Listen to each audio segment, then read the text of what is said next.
Welcome back to the PlugHouse podcast. I am your host, Mike Petterock, and as always, I got my dog Train with me. Chugga, choo, choo. What it do, boy? And today's guest is at Starbucks from Fairbanks, Alaska. What up? Yeah. And this episode of the podcast is sponsored by Magic Media. Oh, I'm not getting into it. We'll get right down. Yeah. Okay, If cool. you're looking for some media content creators to back your shit, hit up at the Glamour Bard on Instagram and on TikTok. Magic Media. Ladies and gentlemen, we have a Fairbanks artist named Starbucks here, and he is well far from home, and he is one of the most active people I have seen in the community in the last 20 years. His name still rings bells. He continually drops new music, and he hit me and said, I'm going to be in town around Thanksgiving. Can we make this happen? And we make it happen. Oh, thank you. Special. Right? This is my favorite holiday, man. I don't celebrate Christmas, so my kids don't hang out with me on Christmas. Yeah, Thanksgiving is my shit, so they'll come and hang with me for Thanksgiving. But Christmas, they're like, yeah, he ain't buying no gifts. Yeah, he don't even got a tree. So how long have you been rapping in Fairbanks? Oh man, when you put your first song out in the street in Fairbanks. Because you're not born here. No, right? I'm born in Fairbanks. I didn't start rapping until I went off to college. I used to write raps, and I never started rapping. I was in the streets, man, in junior high and high school. My homeboys rapped. I didn't rap. I was on some other shit. But I went off to college, and my cousin who just, like my brother who just recently passed away, we grew up in the same house. He used to hear me rapping my shit in the shitter in the bathroom, and he said he used to always think that I was talking to myself until one day he got brave enough to put his ear to the door and listen, and he was like, man, he was in there rapping. He's like, you should rap. So he put me on to that. That was like 01, 02, but when I first started putting out records in I put out records in Oregon. I made my bones in Oregon, but I first started putting out records in Fairbanks 06, 07. Okay. Yeah. Okay. Yeah. Yeah.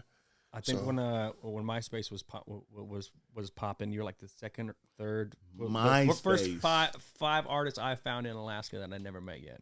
Yeah, it was because in Oregon, by the time I got to here, came back here rapping, I had already put out, been a part of 3 albums in Oregon, and that's minus the mixtapes. So I had kind of made my, like I said, I made my way in Oregon. I made my name out there first, and when I came home and I was just like, man, we got just as much talent as anywhere else. Yeah. You know? Yeah, for sure. So for sure. I think the oldest 2 projects I got of yours are Inside the Pyrex, right? Yeah, Life Inside the Pyrex. That's old. That's 2011, yeah. 2011, yeah. And then the other one that has the Arm & Hammer logo on the front. Vegas Soda Box. Side Music. Yeah, that's 09. I didn't even. Yeah, see? Yeah. I didn't even see. And you know what's crazy? Dat Piff. Yeah, you know what's crazy about that album is like when I listened to it, I'm like, man, I was nowhere. Like I was still like I wasn't a developed artist, right, or a rapper. Anywhere I go, bro, like when I was in prison, when I go to anywhere in the country that I go, they're like, oh, the nigga on the baking soda box. Oh yeah. So that's where I got my new. I got another new rap nickname, Mr. Baking Soda Box. That's where I got it from because people would see me. I saw Yuck Mouth, and I hadn't seen him in forever because I had brought him. He was the first guy through a show with. I brought him to Fairbanks. He knew some niggas out in Anchorage, and I brought him to Fairbanks. That's right before Joker failed. Joker came to Fairbanks. And then I seen him. I was walking down the street in Portland off 82nd Avenue, and he was outside of a weed shop signing like autographs and shit. And I was like, yuck. He's like, the nigga on the baking soda box. I was like, yeah, man. That's how funny. That is. Yeah. That's Mixtape days. Yeah. That's crazy, man. Did you ever make any music with Joker? No. Oh, actually, I recorded a verse for Joker, and it's funny that you asked me that because me and Joker, we talk regularly once or twice a week or every other week and pick each other's brains.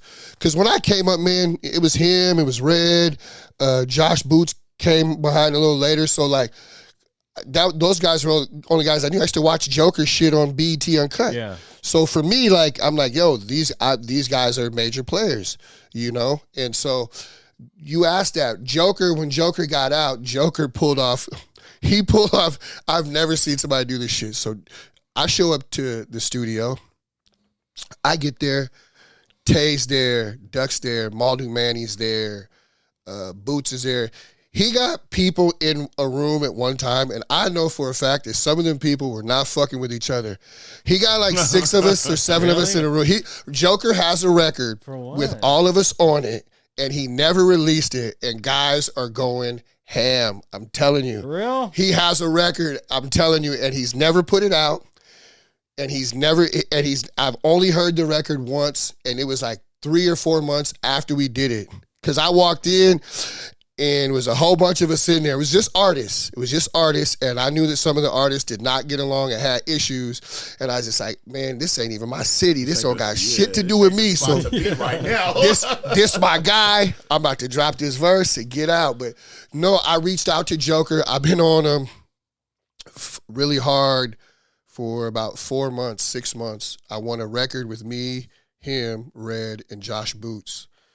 Those are just guys, like, in my personal opinion, like, they definitely helped pave a way for rap in the culture in Alaska. Sure. So for me, I'm like, you know what I mean? Like, I've never heard all of us on one record at one time. I think it would be good. I got a name and an idea and a concept for the record, but Joker told me absolutely not. Yeah, that's my guy. That's my guy. But he gave me a good, valid reason. He said he's in a different. He said he's in a different place in his life, and I respect it.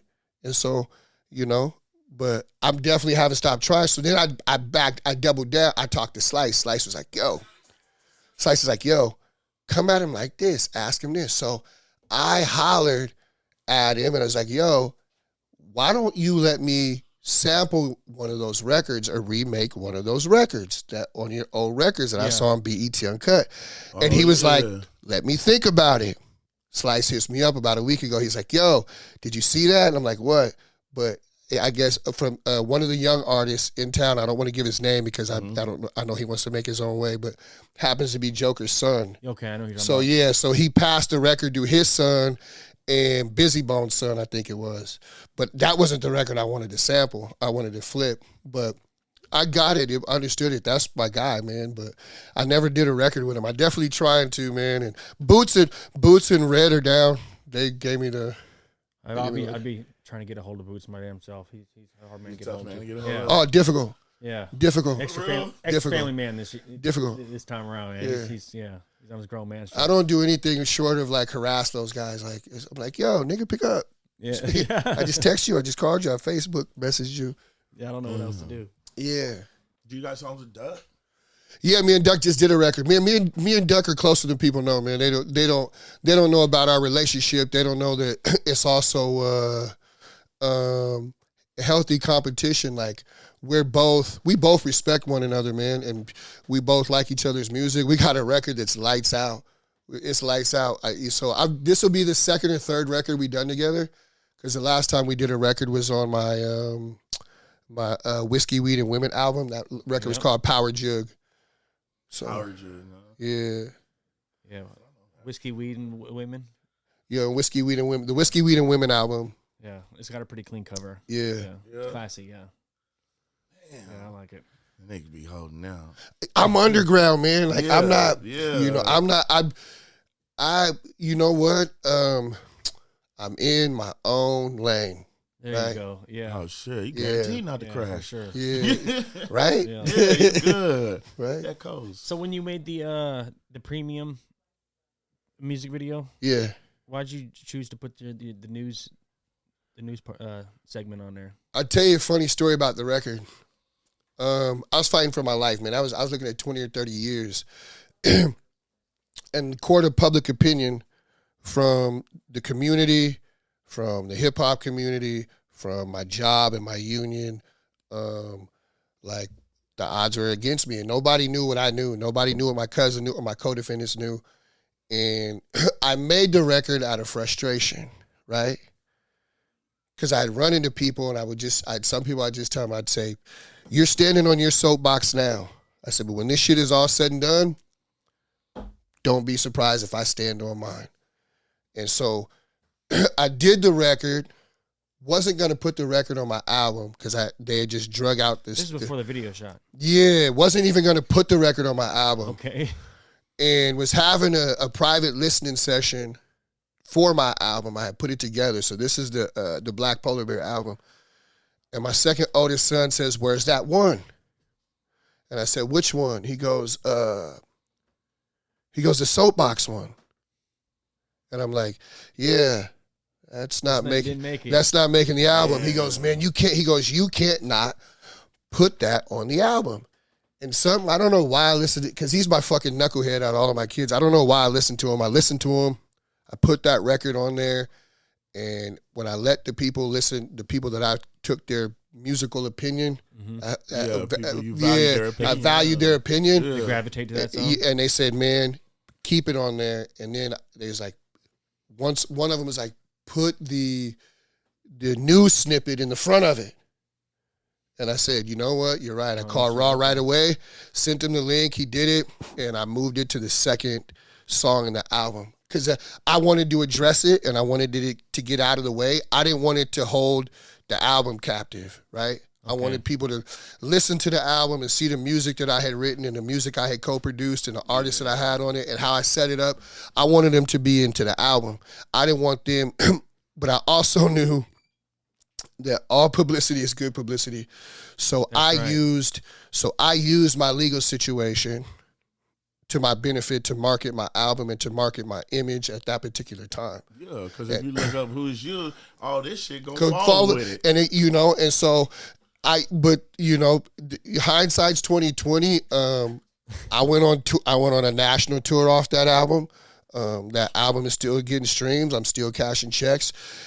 I have enough content off that album to where it's allowed me to create new stuff, create new music, and inspire me in different ways. So that particular record, I sent my lawyer the album. I'm like, "Yo, here's the album.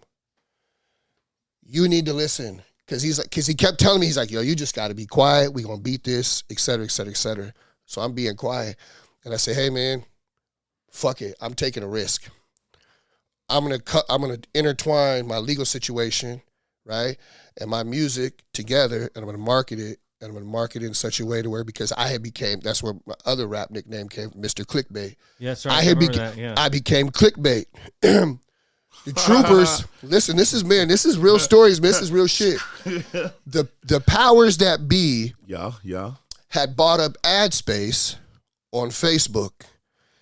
And so if you were in a particular demographic or area, every time you opened your Facebook, you saw that clip, me in those yellows, in the news article. And they ran it. They ran it for like, I want to say 90 days. What the fuck? Damn. So it was constantly in the frontal lobe of people's mind.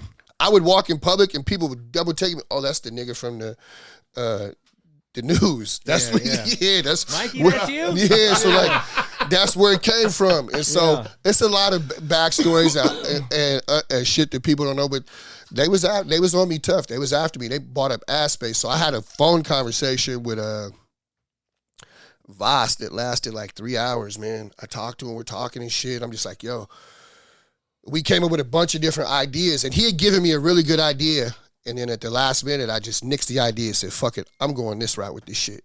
My cousins, my niggas from my neighborhood, even rap niggas, they was like, "Yo, you sure?" And then when I did the video, they was like, "Yo, nigga, you're doing way too much." Yeah, I bet. The video's nice. Yeah, they're like, "You're doing way too much."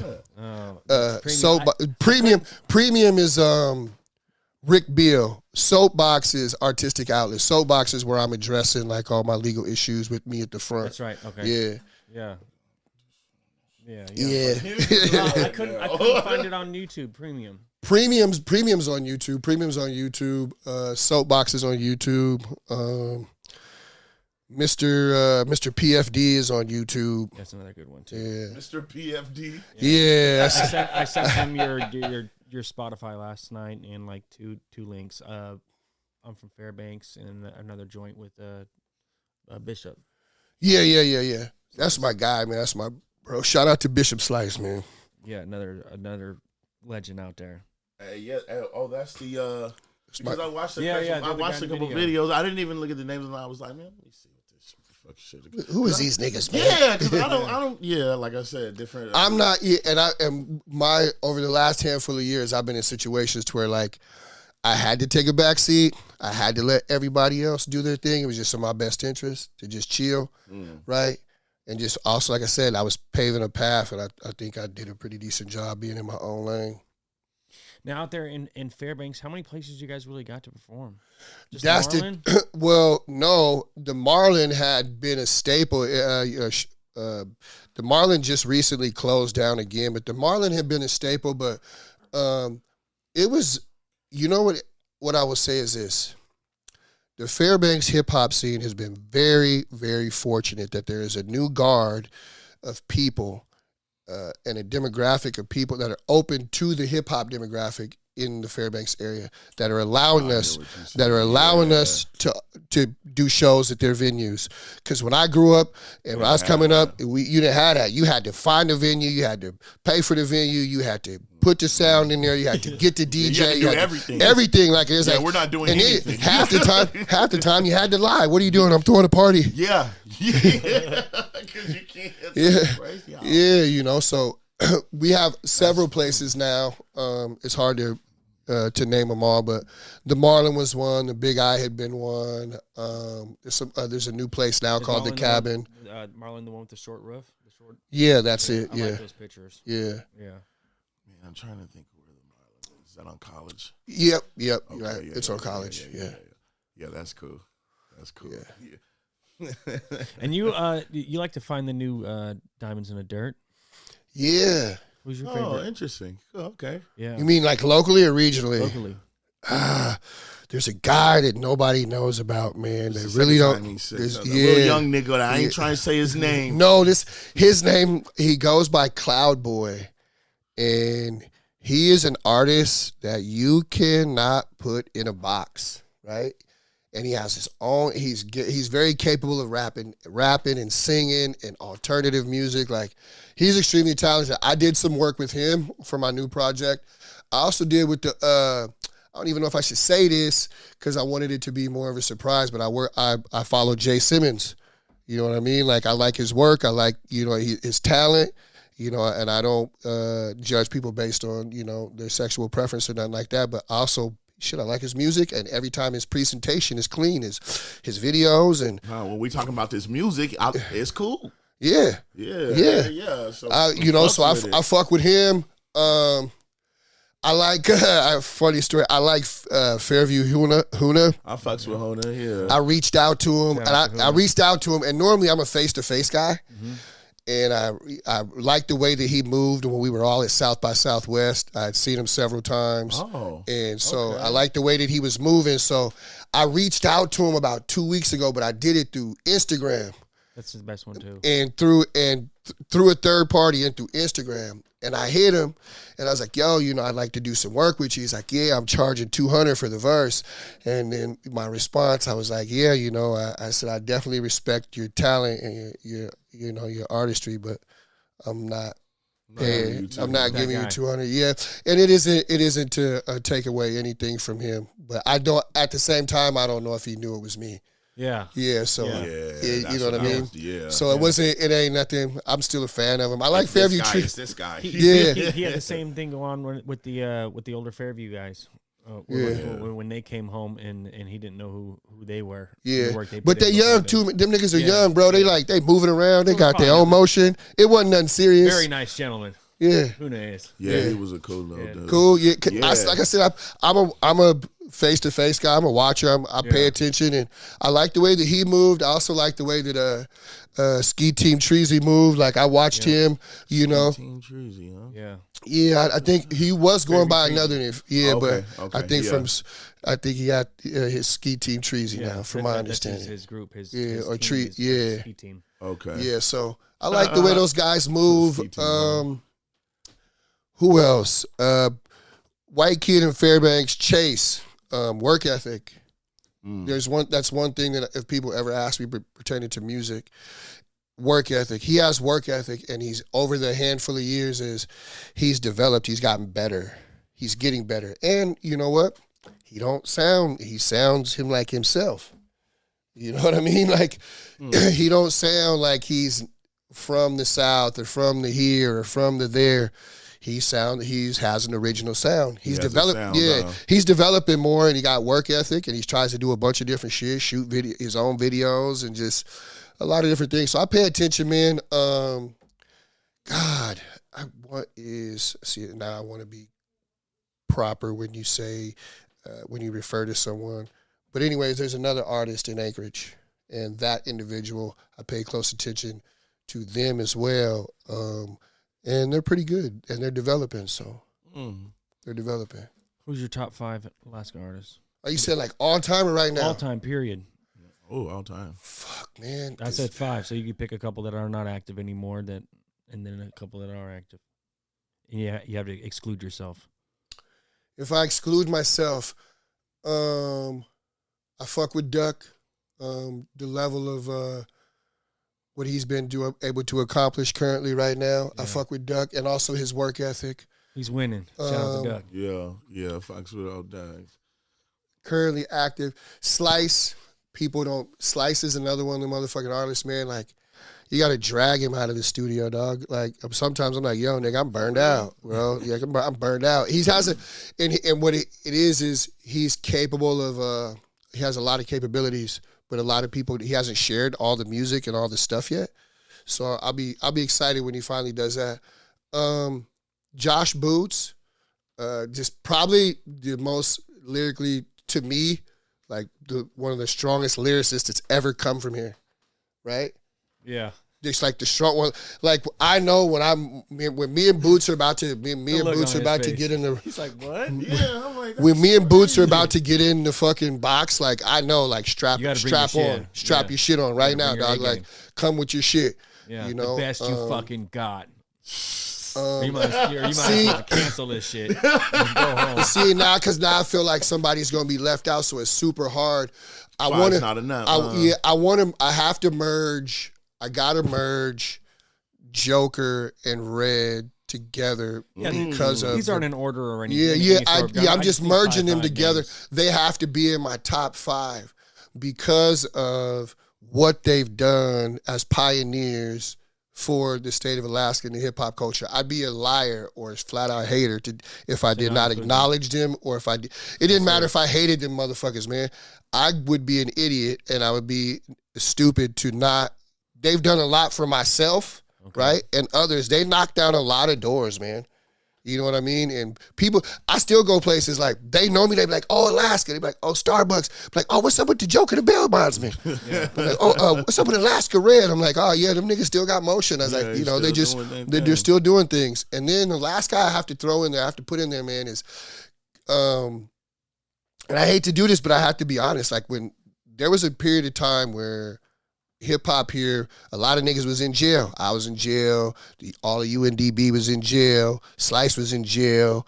So a lot of your major players wasn't around. Yeah. But, man, fucking Muldoon, man, he held the hip-hop scene down for, like, a minute, bro. Like, I can't be no liar. Like, I'm like, damn. I was like, who is this nigga, man? Yeah, you know what I mean? Manny. Yeah, he did, sure. Bro. He would be, because there was no real niggas having motion. There was nobody having, like, real motion. Right? And he was having motion, you know what I mean? He was doing shit, and like, cause everything was dying down. Yeah. You know?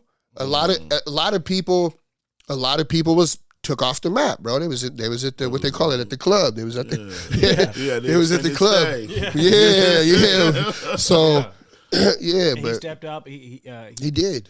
Was really consistent. The mixtape, like every 2 months, and just doing shows nonstop. Yeah, he did. Flooding. Yeah, he did. Yeah, he left state a couple times. He opened up for Little Scrappy. Did a couple other things. He had some motion. He did. Because I'm in jail. I'm in prison. I'm listening. These niggas don't even know. Like, I was doing the most in there. Like, I'm in prison. I'm calling in to DJ Reggie Ward and those guys. I had a Jack in there. And they're like, yo, and lights out, how are you on the phone? I was like, hey, nigga, don't worry about that. Yeah. Oh, my God. Yeah, man. It was. So, since you said that even if you hated them, you could not include them because of their contribution to the hip-hop, well, how do you feel about the Out the Cut situation? A lot of people don't know the Were you backstory. I know you had a little. Me and Bay came. Me and Dilla. Dilla and his original crew. They used to come to Fairbanks and fuck with us. Well, we was all teenagers, bro. We were kids. You know what I mean? So like, and I'd also be a liar. Like I'm gonna keep it real, nigga. I'm gonna keep it real. Part of me is disappointed. I'm a man of principles. I stand on principles. And I always tell people, principles aren't principles until they become an inconvenience. And when your principles inconvenience you, are you going to stand on them or are you going to abandon them? And if people abandon their principles so they can be comfortable, that tells you a lot about a person. Damn, that's deep. I like that. That tells you a lot about And so, with that being said, I'm disappointed at the outcome and the things that came after, right? You know, because we picked a side. You chose it. You had an opportunity to do anything else in the world. You're intelligent. You got resources, right? You picked a side. You stand on that, right? Mm-hmm. And you have to. And so you can't switch teams. You can't switch teams. It's too far in the game, bro. It's too far in the game, bro. Right? It's too far in the game. So, but I'm grateful for the UNDB because me and Bay was breaking bread together. We threw party. We had the Ozone Magazine party. Julia Beverly came, introduced me to Julia Beverly. She's a major player in hip hop and social media. She used to own Ozone Magazine. Okay. She broke me and she helped me get into the industry. And I met her through Bay. Bay was like, he called me one day and was like, yo, what you think? And I'm like, I got a pocket full of money. I'm with it, nigga. Let's do it. But I knew this. I knew I needed to educate myself. And Bay kept it real. He said, hey, this how this gonna go. These people gonna be around. And I can't speak for you. Speak for yourself. I said, say less. Yeah. Speak up. Okay. And I built relationships with individuals and people that I met through him in the industry. So for me, like, is there disappointment? Of course. Right? But aside from that, as being a human being and being somebody that's involved in the culture and has great opportunity and has a ton of resources, I'm thankful. Sometimes you have to pay for your education. And they paid as well as me. I paid as well. Yeah, you Pops used to say you get paid for what you know. Yeah, you know. So shit. So yeah, that you know, I mean, because I look back and part of me is like, man, we are on the verge of so much greatness and so much real shit, right? Yeah. Damn, that's crazy. So Alaska hip hop was very close to being on the forefront. yeah. Breaking the threshold or whatever. Yeah. The people involved were making enough money and funneling it into their rap careers that it was really very and close. It was at a point to where like motherfuckers had real resources to the industry to where like you could live off the industry. Right. You can make a living out of this. Yeah. You know what I mean? So, but that's just life, though. So what's up with the showdown shit? Let me start. You got beef with them? I don't have beef, but what I don't appreciate is benefiting from a culture that doesn't belong to you, and you boxing other people out and not allowing them to benefit from it, right? And then they pick and choosing their favorites? No, I don't give a fuck about that because they can't do nothing for me I can't do for myself, right? But here was the thing with them. You could call, no call, leave a message, no call back.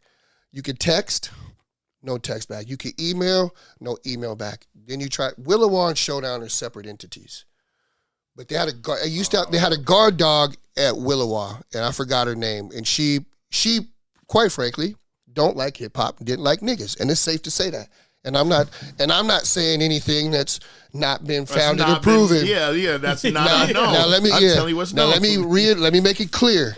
Now this was the guard dog, the lady that worked at Willowa, who was the manager for booking shows, et cetera, et cetera. Yeah. And once again, Showdown and Willowa are separate entities. So long story short, a lot of hip-hop artists have been feeling the way that they were treated by Showdown. And I had felt the same way.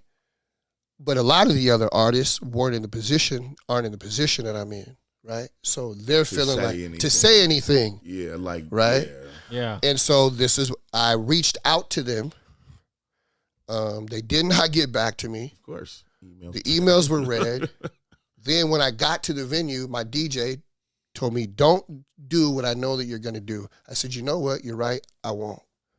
I showed up to the DJ, showed up to the event early. Vic Mensa was the show. I just came off tour, just got off a national tour. Vic Mensa's the show. I show up early to the venue. The staff says, set your merch up over there. I said, okay. I set my merch where they told me to sit it. The manager comes in. Whose shit is this? And she doesn't see me. I don't even think she really knew who I was. Yeah. And someone says, oh, it's an artist. She says, get this shit out of here. No, he says Starbucks. She's like, oh, I hate him. And did. First off, I don't even know her. So that pissed me off. I'm like, oh, that's the bitch I've been emailing. Right? Won't talk to me. Probably. Won't say a word to me. Now I know why. Right? But so then it put in my brain, I was like, I'm going to do this shit. So my set comes up and I got this whole shit on video. This is shit I could give. If you want to use this shit for the episode so you can see, people can see my side of the story, because I've never said shit. I've never done what I could have done. So at the end of my set, I addressed it. I rocked the show. It's a sold-out show. I got all the fans involved. The whole shit is jumping. It's all on video footage. At the end of my set, I said, there's something that I need to say. And I just told them, like, I never used a cuss word. I never belittled anyone. I said, hey, when, this culture belongs to us. It doesn't belong to you. Treat people with decency. When people call you, call back. When they email you, email back. When they text message you, text back. You know what I mean? And and when people talk to you, look at them. Yeah. Don't treat them in a manner of as if they're beneath you, right? And so that's how I spoke. That's not verbatim, but that's pretty much that's the message. That's the message. And I got the footage, I got the audio and everything. It's all on video. I got it all, bro. I have it all. Rick, media guy went back and put the text up there, the caption up there, so you could hear. And you know what? And the crowd lit up. Here's my thing with Showdown. So they got mad when I came off stage. Ray, the co-owner of Showdown, comes from behind the sound booth. And at this particular time, acted like a straight bitch. Get this motherfucker out of here. Get out of here. And he acted like a punk. And I almost had a nigga moment. I stayed cool. Oh, no. Then Helen addressed me. And I told her to her face. I never cussed. I never called her out her name. You could ask anybody that was standing around, and you could ask her. I said, the way that you guys treat people and the way that they were talking to me, I was like, you know what you are? I was like, you guys are fucking culture vultures. I said, this culture doesn't belong to you at all. And the way that you're treating people and the way that you're benefiting from it, you know what I mean? Because I said, when Cameron didn't show up, I said, the local hip hop community showed up and sold this place out. When such and such didn't show up, they leaned on local hip hop acts, and we sold this place out and showed it out. And I said, so that's showing you. And what a lot of rap niggas didn't know was they be paying them local EDM DJs to that be opening up for the other EDM DJs. They don't pay no rap niggas. Shut up. No. They don't pay rappers. Or their DJs. And so what I will have to admit is I have enough respect for Helen because she was willing to talk to me. She not only spoke to me there, but we agreed. We both had a lot of shit going on. And we was like, yo, we going to have this phone meeting. We have a phone thing. Yeah. And she called me and we spoke and we talked for about an hour. And what I realized during that conversation is they mean well, right? But she didn't realize that they were being culture vultures because I was like, look, I got an artist who was willing to give me a good deal to come, and I said I want to bring him to Showdown. It'll be a coffee house entertainment thing. I want to bring him to Willowa. It'll be a coffee house entertainment thing. It'll be an independent thing. I have all of the resources. I have everything that I need to be able to use the venue. And she said, well, the lights are ours. I said, well, we don't need the lights. I'll use AUP and get my own lights, my own lights set up, et cetera, et cetera, et cetera. And then she came back with me and she was like, well, why don't you just do it through Showdown? Why do I need to do shit through you? This is my culture. I got my own money. I got my own motherfucking, I got my own promoter's license and motherfucking bonded and insured. I don't need you, bitch. I've been throwing shows and parties all over this country. I don't need y'all. I don't want y'all. Here's where I learned business. I made a mistake. I told her who the artist was. The artist happened to be Conway Machine. She tells me she'll get back to me. Don't hear from her. Then their little music festival comes up. And guess who they have on the bill? Yeah, Conway the Machine. Box me out. That's culture vulture. Won't let me make no money off my culture, with my culture, or for my culture. Box me out so you can make the money. And it's a well-known fact. They just sat down with it. They just talked. I know for a fact that they just talked to a well-known artist from here, and it's like, well, all right, we'll fuck with you like that for a show. That was just over the last handful of days and weeks, you know? And so that's my thing with them, man. I don't hate them people. They can't stop my motion.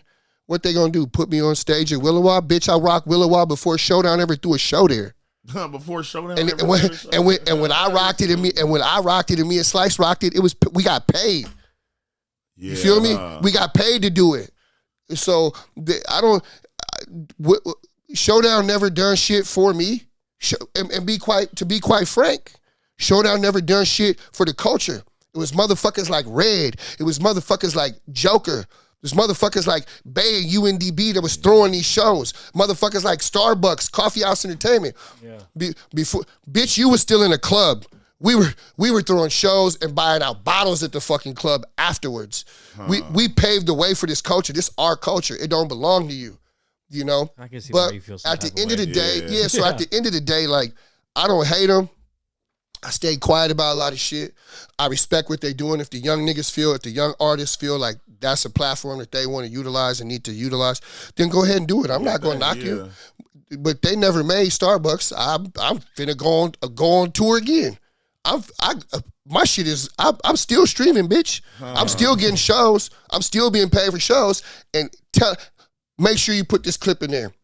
Every show I ever done for Showdown, been in Showdown, I got all the video footage, all the pictures. Every time I was on the bill, I rocked it, shut it down, had the best crowd participation, had the largest crowd other than the main act. Every motherfucking time. That's crazy. Every time. And don't want to give a nigga no chippers. but boxing niggas, okay, yeah. All right, I understand. I'm a little rough around the edges. I come from a different walk of life from you. Shit. You probably don't relate to me, but you ask anyone who has ever broke bread with me that I've done business with, they're going to tell you, yo, dude's on time, he pays, he conducts himself in a professional manner. I've never had any issues. Ain't never one Starbucks show had a shooting or a fight.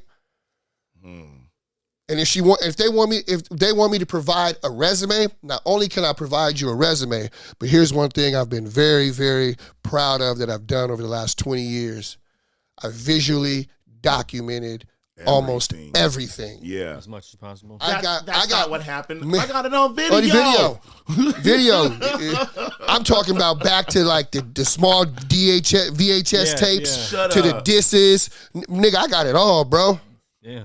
I got it also, yeah, crazy. You know, but that's some other shit. Like I'm working on, you know, a mini doc and a bunch of shit, man. But that shit, I didn't realize how long that takes. That takes a long time. Takes a long time. Yeah. What do you think is the biggest thing that hurts the hip hop culture in Fairbanks?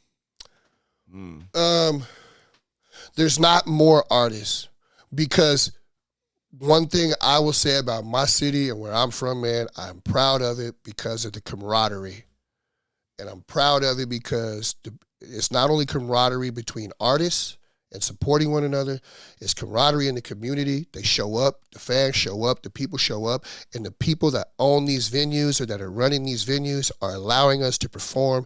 They're not boxing us out. It's a team effort. It's a team effort. They're not boxing us out. They're asking us, how can we help you? How can we make this better? How can we push it? How can we push this? As a whole, the Fairbanks hip hop scene, I'm really proud of it. I'm proud of it from the top to the bottom, everybody involved in it. And it makes me feel good, man. it makes me feel good that I can throw a local show with just local acts and know that it's going to sell out, and it sells out, you know? Yeah. So I hope and wish for that the rest of the culture here in the state can be like that. I feel that's what's hampered the Anchorage area, which is the larger city, is previously, I won't say currently because I don't very well know the state currently, but previously there wasn't a lot of working together. There was a lot of people at odds. And so I hope that for Anchorage, I hope that we can continue to have a pipeline, a conduit from Fairbanks to Anchorage to Juneau and to everywhere else. And people be willing to work together. You're not going to like everybody. That's life. There's motherfuckers I work with, I'm like, man, I want to slap the piss out this motherfucker. I want to sock this, but at the end of the day, if we know that the goal is greater good, then that's the direction we're moving in. I think I knew of you for like 10 years, and then the first time I met you was outside of Al's Bar for like a pre-party or after-party for the show, and that was in right after me and Manny's beef shit had jumped off, and you were like, hey man, I didn't think you were gonna show up. And I said, I respect that. You were there, huh? I admired that because to me, right, showing up is more than half the battle. That's half the battle, right? And what I admired about it is this: when you see Starbucks, no matter who you got an issue with or got beef with, I go, I support people. I'm there. I'm never moving with 100 niggas. I'm never the loudest nigga in the room. I'm not walking around with pistols. I'm not doing dumb shit. I'm not fucking up the culture for other niggas and opportunities for other niggas. But I show up. And so when I seen him, he was by himself.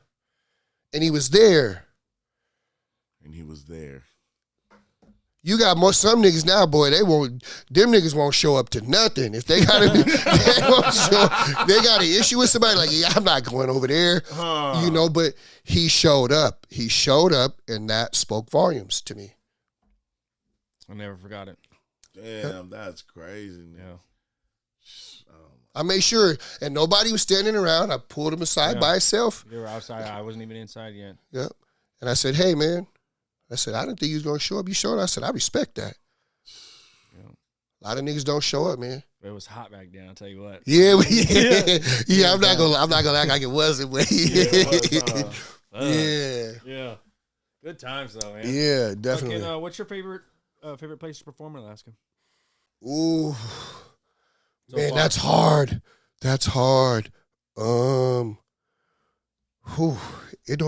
You know what it is, man? I'm going to have to go, man, and I don't want to seem biased, but it's the Marlin. It's because the intimate connection, right? And they're like right up on you. Yeah. Right? They're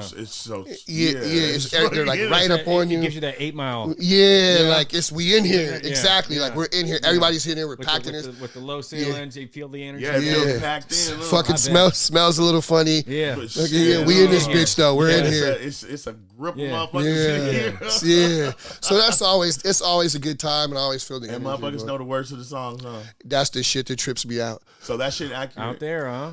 Well, I'm finna say something that's been very controversial for about 6 or 7 years now. So Duck we were up for Video of the Year, Song of the Year, and he was up for Drill, and we were up for I'm from Fairbanks. Okay. And we won all the awards for I'm from Fairbanks, the Video of the Year, Song of the Year, et cetera, et cetera. Max, what's his name again? Max Mills. So after the after parties at Al's, Max takes the fucking microphone and says, yada, yada, yada, Duck's song should have been Song of the Year. He should have won the awards. Damn, I'm a Fairbanks nigga, man. With the Kanye, and I'm in here like by myself at the time. And you all won the awards. Yeah, and we won the awards. And I took the fucking microphone from him. You could ask everybody. Ask that people were there. And I was like, yo, my nigga, like, we won. If you look back, even 6 years, 7 years, we come to Anchorage. I can show you through my phone right now, my nigga. Anchorage singing that song back to us, bro. Still presently. And I hate to perform the song because we just done it so many times. But here's the thing. The song was so influential on the culture here, right?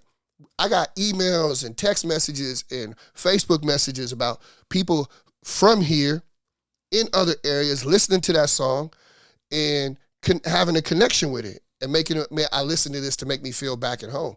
People don't know about that record unless you really from where we from and you really part of the fabric of the community and the streets.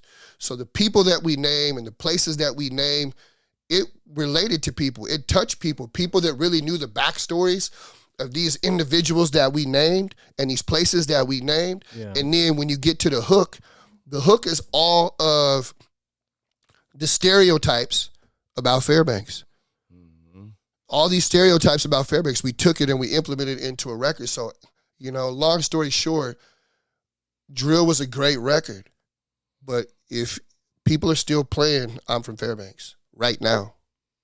Drill is a good record. Drill is a good record. Hey, if that, see, because I didn't know nothing about that, and Duck was on here. Yeah, so, that's my guy, man. Shout out to Duck, man. I don't know none of these niggas until this nigga be like, hey, now then I go look, and I'm like, yeah, oh.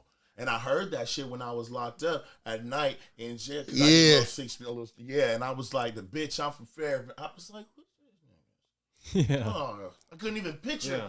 Bro, the last time that I touched the stage at Willowa, we did that song at the very end, and the place went crazy. And we're in hard. Anchorage, and people from Anchorage are rapping the song back to us. And people can say whatever they want, but this is the day and age of social media and video footage. Yeah. It's clear as day, dog. See, and I lived in Fairbanks for a little bit. That's another thing. I'll be like, man, what's this? Yeah.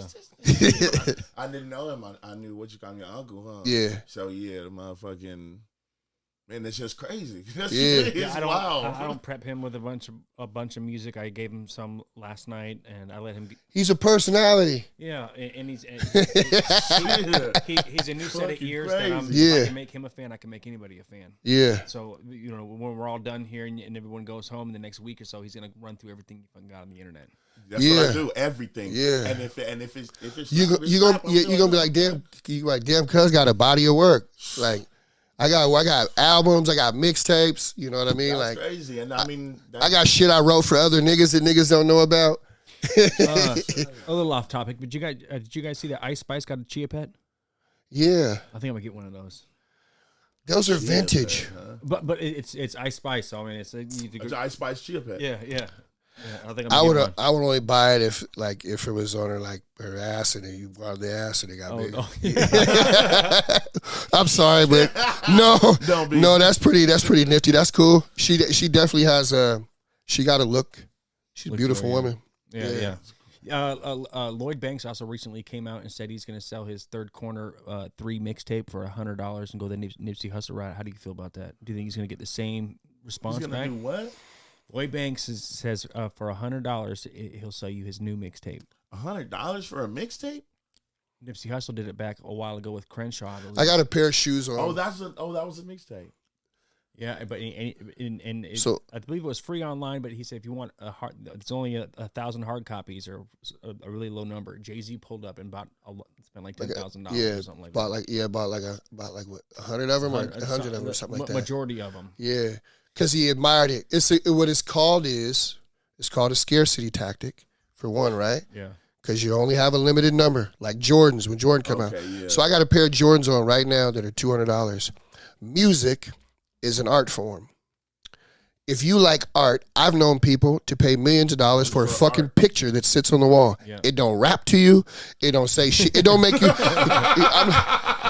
And I'm an art fan. I got art all around my house from local and regional artists from the state of Alaska, but it's art. It's art. If you're a fan of Lloyd Banks or you're a fan of music, you're going to spend $100. Just like I spend money on shoes and spend money on art. Like if you're, because somebody else, my baby's mom brought up the whole when Kanye came out with the other Donda album on that specific thing. She goes, "You're probably going to go fucking buy that." I said, "Yeah, it's art." I said, "Would you make fun of me if I was a millionaire, a billionaire?" And I bought a fucking Picasso picture, you'd be like, "No, you just bought a wonderful piece of art." Yeah. It's the same thing. You know what I mean? Like, it's the same thing. And more power to him. And we need to get back to more Man, some of those guys is skilled, man. He's a skilled rap artist. He's a skilled rapper, man. He's fucking skilled. You know what I mean? So, do you think an Alaska artist can make enough money off their music to not leave? Good question. Yes and no. Okay. Here's why. No, because of the day and age it is, right? I'll give you an example.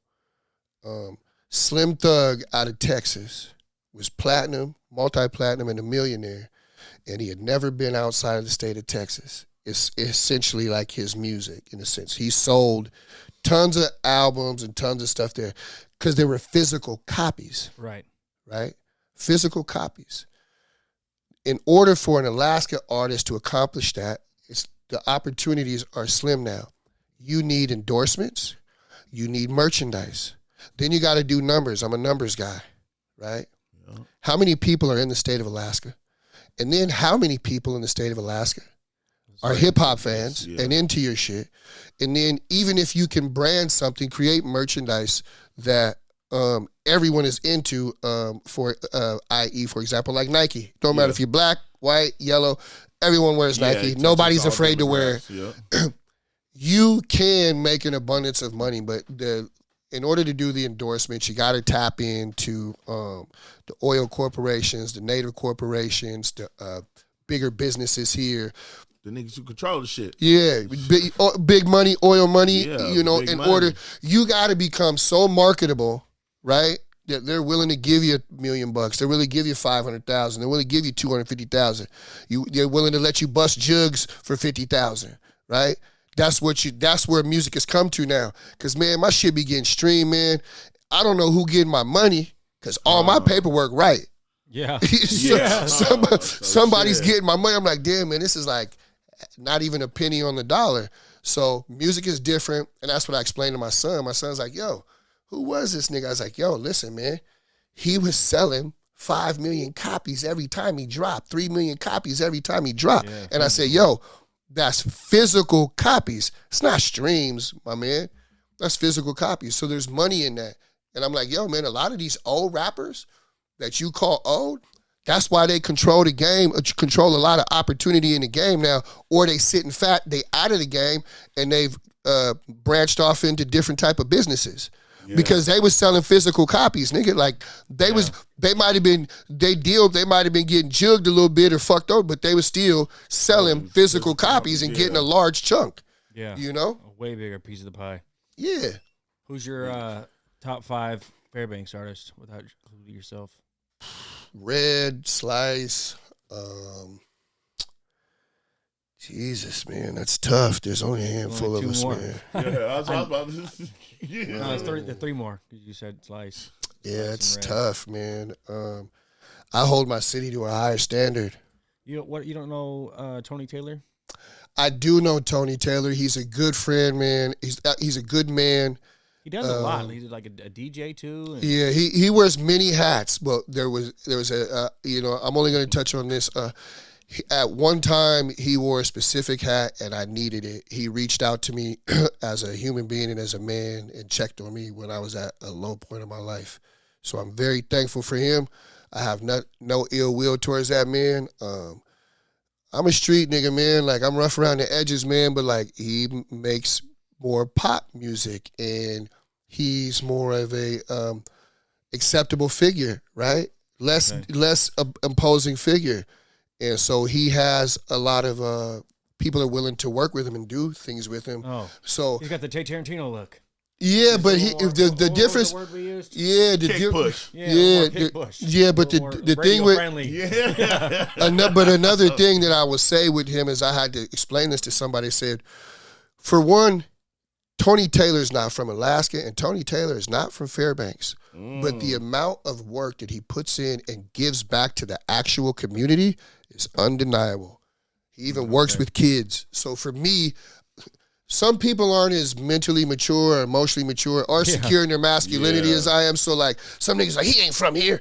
I'm like, look, my nigga, what does that have to do with anything? What does that have to do with anything? For one, he's not only helping open doors for the culture, right? He's also putting back into the community. So shout out to Tony Taylor for that. I didn't want to leave. You said from Fairbanks, so I wanted to be specific. Why, you did. Okay. I wanted to be specific. So shout out to him. A lot of love and respect for him. Good dude, and he's good for the culture. So, how come you ain't never go on tour with Red in Alaska? You know why? I'll just be completely honest. So Red put out his last album, Ogar, OG Alaska Red, right? And I brought him to my radio station and I interviewed him. But when I brought him, I was strategic. I didn't have anyone there.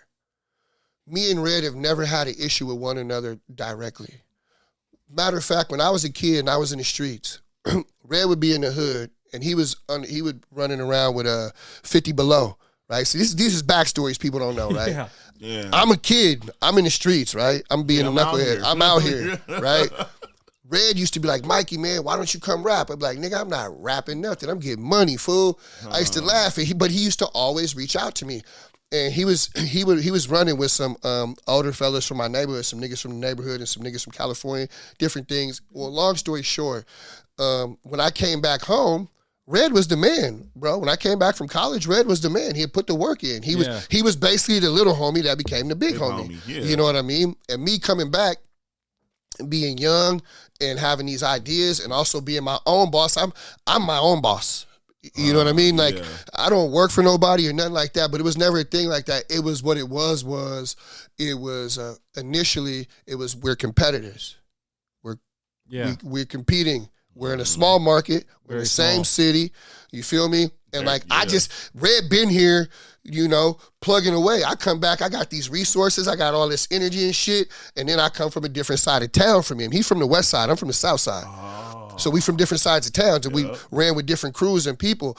So there was a lot of that, but really what it was is at a young age, it was ignorance and foolish pride. But when I brought him in to do the interview, we sat and talked as men. Off air, on air. And I also let him know as a man, like I appreciated what he done for the culture, and I wanted to work with him in the future, and that was that. I learned a lot from him. I'd be a liar to just be like, nah, I didn't learn shit from him. I didn't see him making moves or having motion. So it was would not make it out.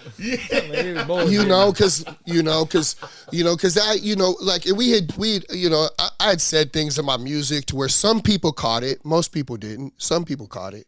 You know what I mean? I'm pretty sure he caught it, but at the end of the day, initially, it was, like I said, it was this immaturity, foolish pride, and just also being competitive, and wanting to see. But I think it's something that we should do in the near future. He's got an abundance of resources here. I got an abundance of resources, in the States and up and down the I-5. And I think if we collectively put our heads together, you can get a little further. We can get a little further, but we're both at a point in our hip hop and rap careers in this particular community or in this culture here that we're more focused on being conduits and bridges for other artists and younger artists. You know what I mean? And so I think if we work together and we put a tour together, man, I think that we should do it and highlight other artists that we feel like are prepared and ready and put the work ethic in and, can be presentable. Without a doubt, we could put together a very successful tour, without a doubt. Yeah. Alaska Red puts in a lot of work. Oh, man, he's a grinder, bro. He's a grinder. Can't deny his work ethic. No, not at all. So, another thing I want to talk about is what's his deal with Tubby? Your deal with Tubby? People keep this, man, I heard Tubby wasn't fucking with you no more.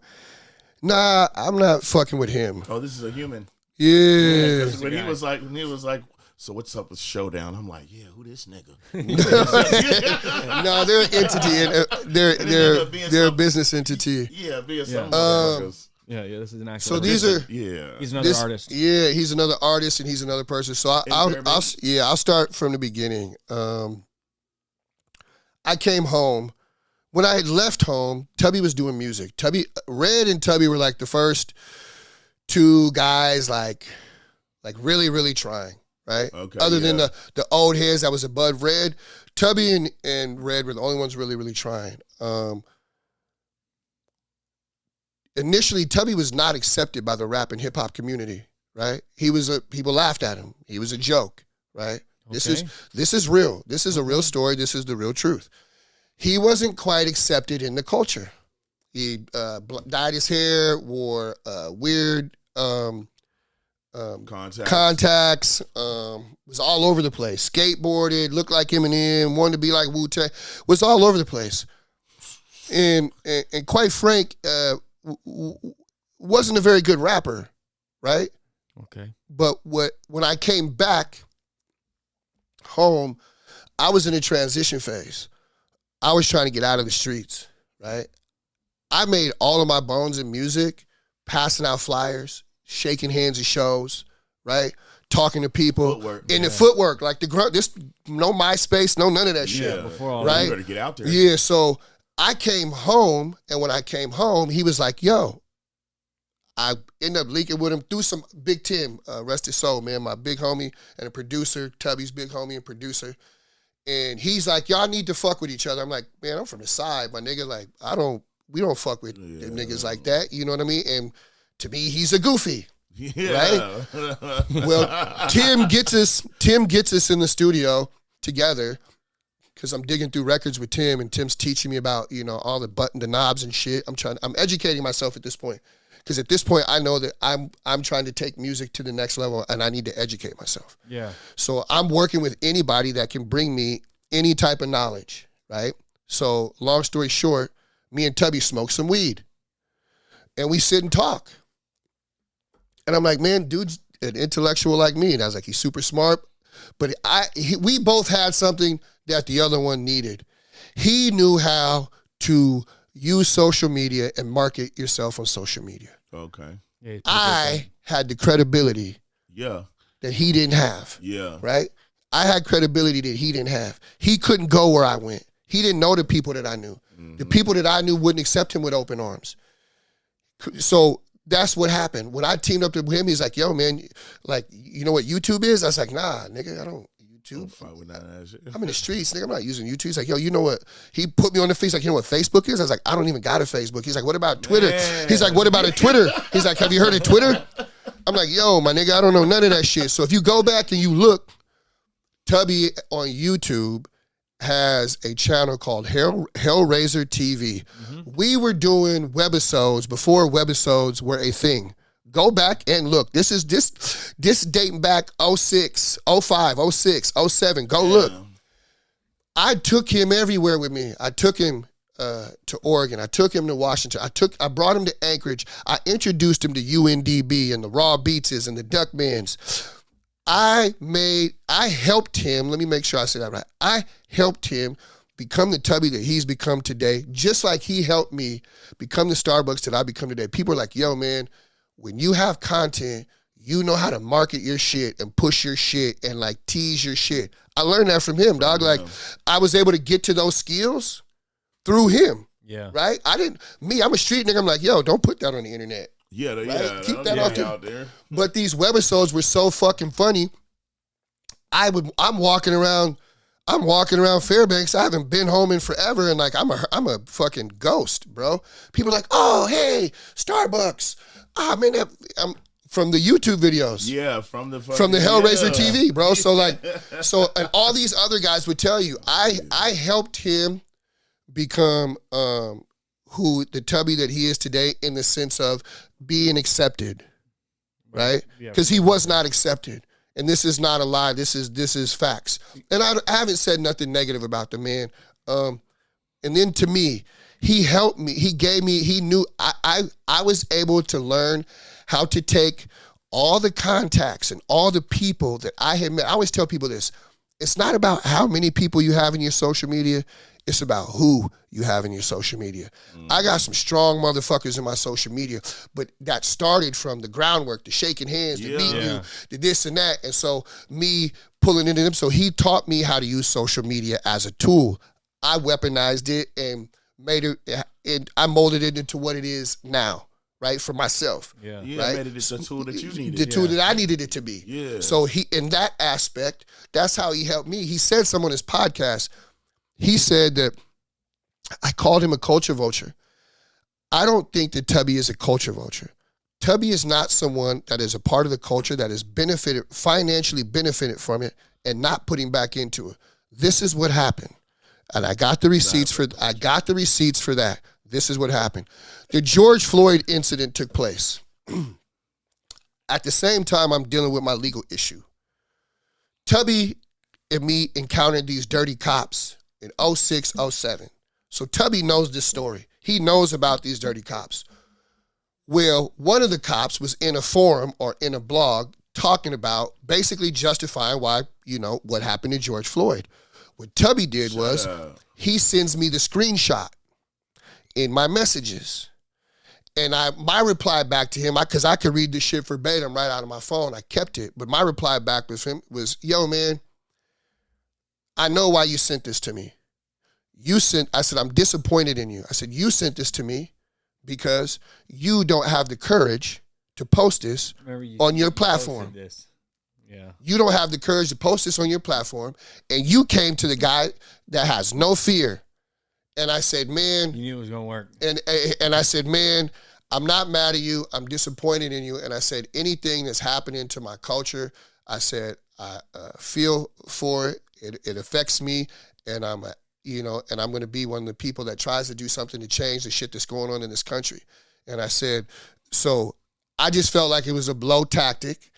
And he was like, he replied back, man, like I wasn't coming for you. You didn't have to come for me. And I was like, no, man, you knew what you were doing. And I said, anytime, okay, and go back, history will show you.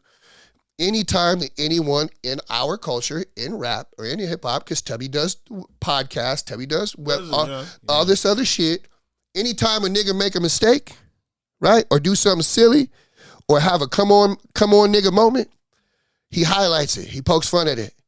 He has it, you know what I mean? Like, which we all do. He ain't the only person.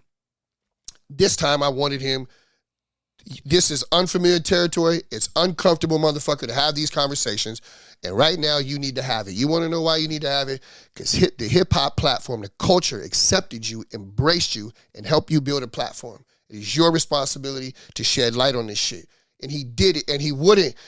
And this is what I told him. I said, Tubby, man, I'm not mad at you. I'm just disappointed. And I said, hey, the next time you're in town, we should grab a bite to eat or have a drink and have open dialogue.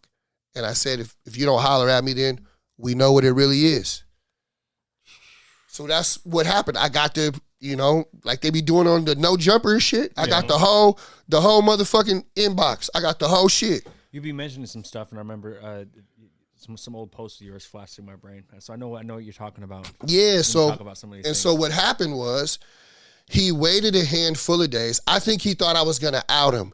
Tubby's my friend, man. I brought Tubby into my home. I brought Tubby around my children, right? I'm a very private person and human being. Not only did I bring him into my home, I brought him into my fold. I helped him build relationships, business relationships with people that meant something to me. You know what I mean? Like, you don't bring everybody to do business with people or introduce them because they might fuck up the relationship for you. Yeah. Right? So I never wanted to lay a finger on the man, never wanted to hurt the man, never really publicly said anything until now, right? But some people know, some don't. Handful of months ago, he had a podcast, and it was his 100th episode. Here's what people don't know. I was part of his first episode. I was on episode number 1. He's been doing it for a while. I was on episode number 1, right? He'll put an album on in the background, and you just hang out, and whatever happens. So, his 100th episode, he said some things on that pertaining to our situation that were not factual. And that frustrated me. It pissed me off a little bit. But then I was like, you know what? Maybe that's how he feel, or that's his version, his perception. Or you know what? Sometimes you put people in front of a microphone, and I feel like people say things to save face, right? They don't want to say what the real issue is. I never called him a culture vulture because that's not what he is. I called Showdown and Helen a culture vulture, and you know what I did it to? I did it to their face. I didn't do it through a social media post or through the next nigga or the next person, So I got love for him, I think. But in this particular situation, I think somebody had told him, oh, well, Starbucks said he wanted to talk to you. Y'all could do it on the podcast. I never said that. That never came out of my mouth. You know what I mean? I just said I would like to sit and have a conversation with him, an open dialogue. You know what I mean? But I think he thought I was going to out him after the inboxes. I didn't out him.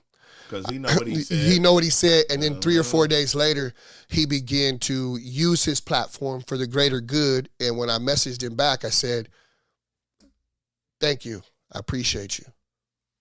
And when I dropped Black Polar Bear, I gave him an invite to come to the listening party, right? Yep. So I don't have no ill will towards him, and even the podcast from a few months ago, like, my nigga, come holler at me, man. We broke bread together, nigga. Like, he conceived his first daughter in my house, in my room, while I took my family on a trip. He wanted to go to Oregon, so I'm like, yo, the house is yours, bro. I was like, if you fuck in my bed, wash my sheets, man. Nigga made a better here, bro. I gave her a nickname, Tubbalina, like that. You know what I mean? Like, for real, like it ain't. I don't have no funk with him. I got funk with niggas, man. I got real funk. Yeah, like real funk where nigga, like, I know I probably better have a yammy on me. Yeah, huh? You know what I mean? Like, cause these niggas know I crack melons, so they're not trying to shoot me too many fades. That ain't happening. You know what I mean? Like, you know, they're not trying to run a fade, bro. They're not. So I already know. I'm like, nah. He seen what I did to the homie, so he ain't finna even go down that route. Damn, hell no. Yeah, but no, I got love for the guy, man. I wish him well, and what I do wish the most is that sometime in the near future, my days as a free man are numbered. I would hate to go to prison and us not be able to have communicated and solved such a minor issue. We're both men of pride. We're both men of pride, and sometimes pride can be the fool, right? And we got to get to a point. I'm not just going to say him, but we got to get to a point of maturity and being secure in our masculinity to have an open conversation. That's it. That's wow. Yeah, gas, bro. Gas. That's all, man. I don't hate the guy, man, at all. I poke fun at him, shit. He talk shit to me, poke fun at me, like, because we're funny niggas, man. Like, we shoot jokes, we talk shit. We kick we kick it. You know what I mean? Like, it ain't nothing major.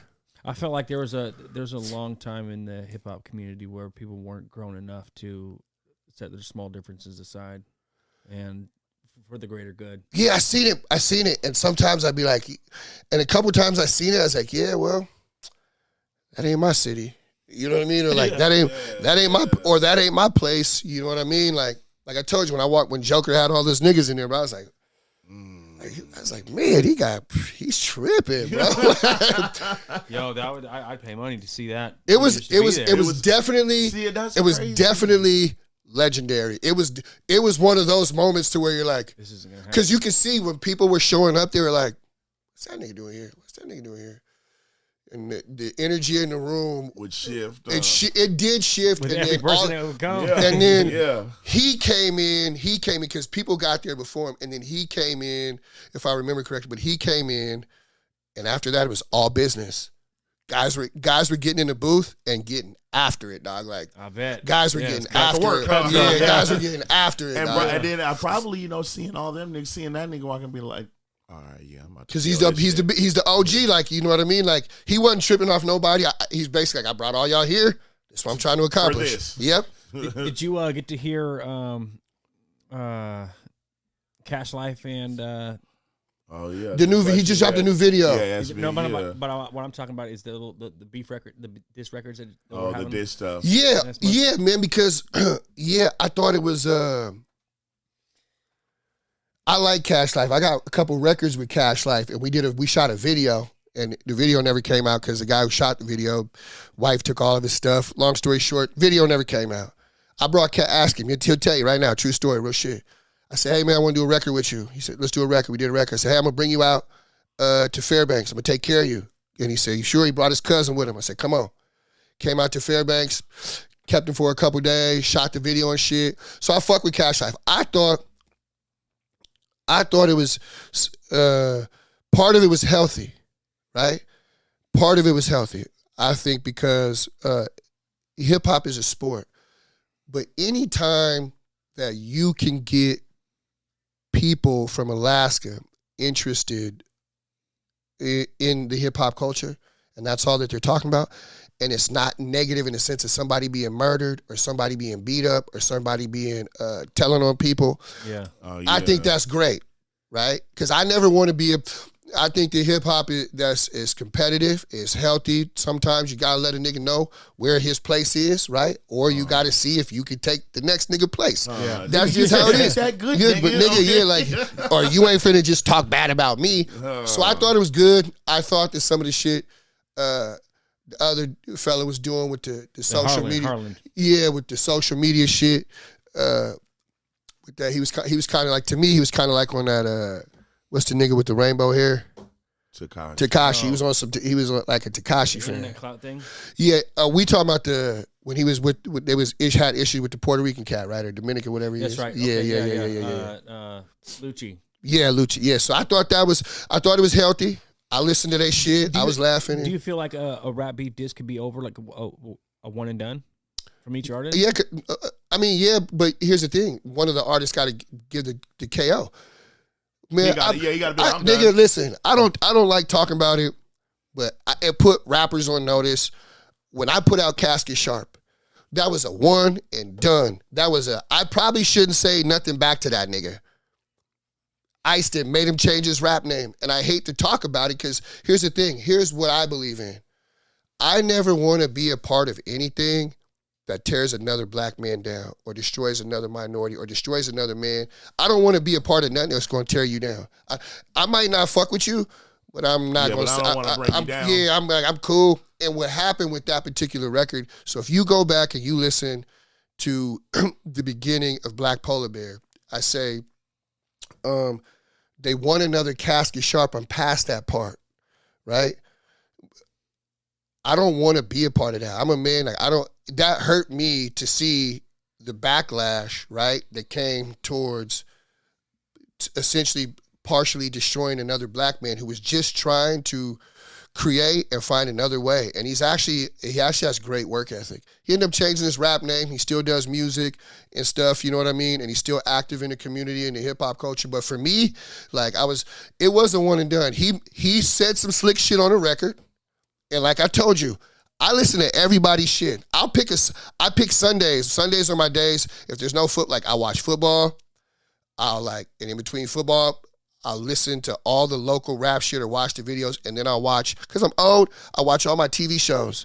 And if I happen to stay up too late, miss my TV shows, I record them and watch them the next day. He said something in a rap record. Right. Thought I did. That's crazy. Thought I didn't hear it. That's crazy. Thought I didn't hear it. And I made sure he knew. He knew I heard that. I heard it, my nigga. Mm-hmm. And I had already warned you several times. You know what I mean? So, but that's funny. It could be a one and done. I mean, you don't, because when you do stuff like that, if you keep on it, it could turn into negative energy. Because you might have a nigga with you, you might have some bitches with you might have some women with you that like start feeling away and start talking shit over here from the side, and then it escalate into some bullshit. When me and Manny had our little beef thing going on, I had a friend of mine that was on the other side of town hanging out with some females, and they invited some other dudes over, and one of those dudes was one of Muldu Manny's friends. Yeah. And then so and this was right after it was all popping off and whatnot, and the guy was telling my buddy how Muldu Manny beat me, yada yada, woo to woo, and my friend explained to him, that's cool, you can have your opinion. Yeah. I'm gonna rock with my dude. My guy.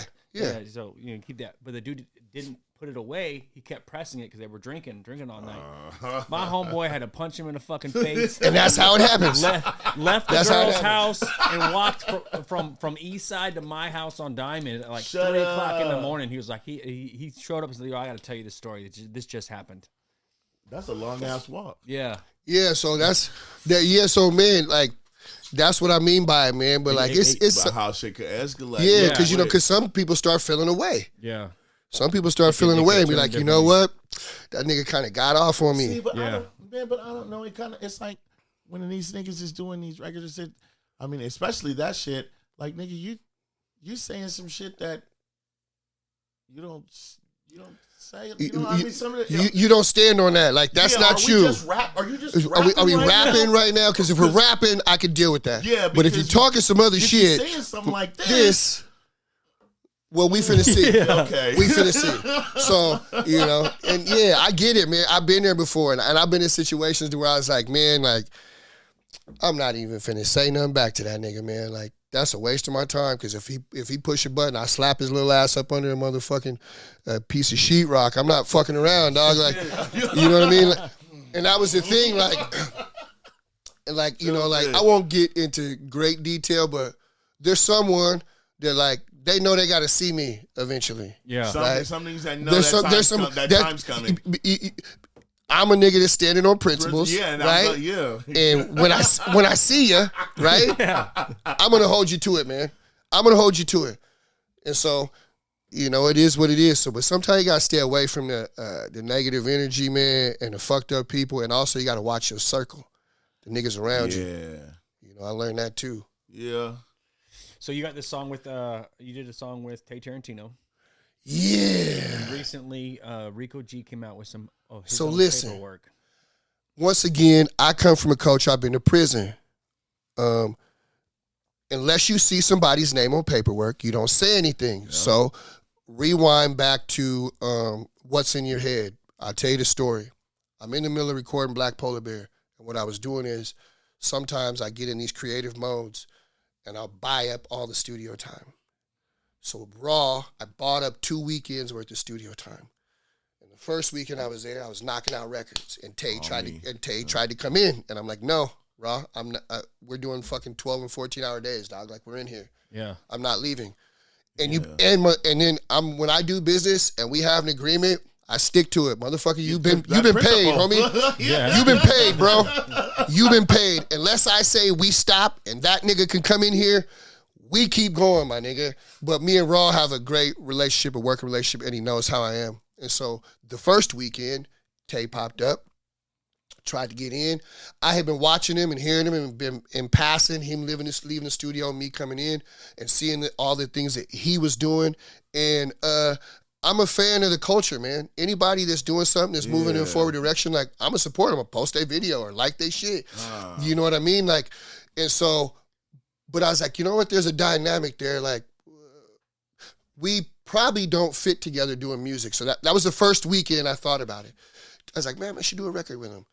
And then the next weekend came, and I admired the fact this is a real story.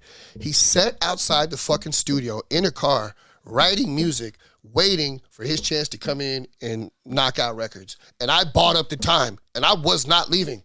I got musicians coming in. That nigga still out there. Still out there. So listen, I made Raw sample the Cranberries. He sampled the Cranberry beat. That's where that comes from. What's in your head? All the Tubby shit, all this shit, right? So, like, I tell him, I'm like, hey, man, tell that little nigga to come up here. Tell me to come up here. And he came and I was like, yo, I got a record for you. And we created What's in Your Head. We talking about police brutality and social injustice, right? Because I can't be on a record with you, and I can see through.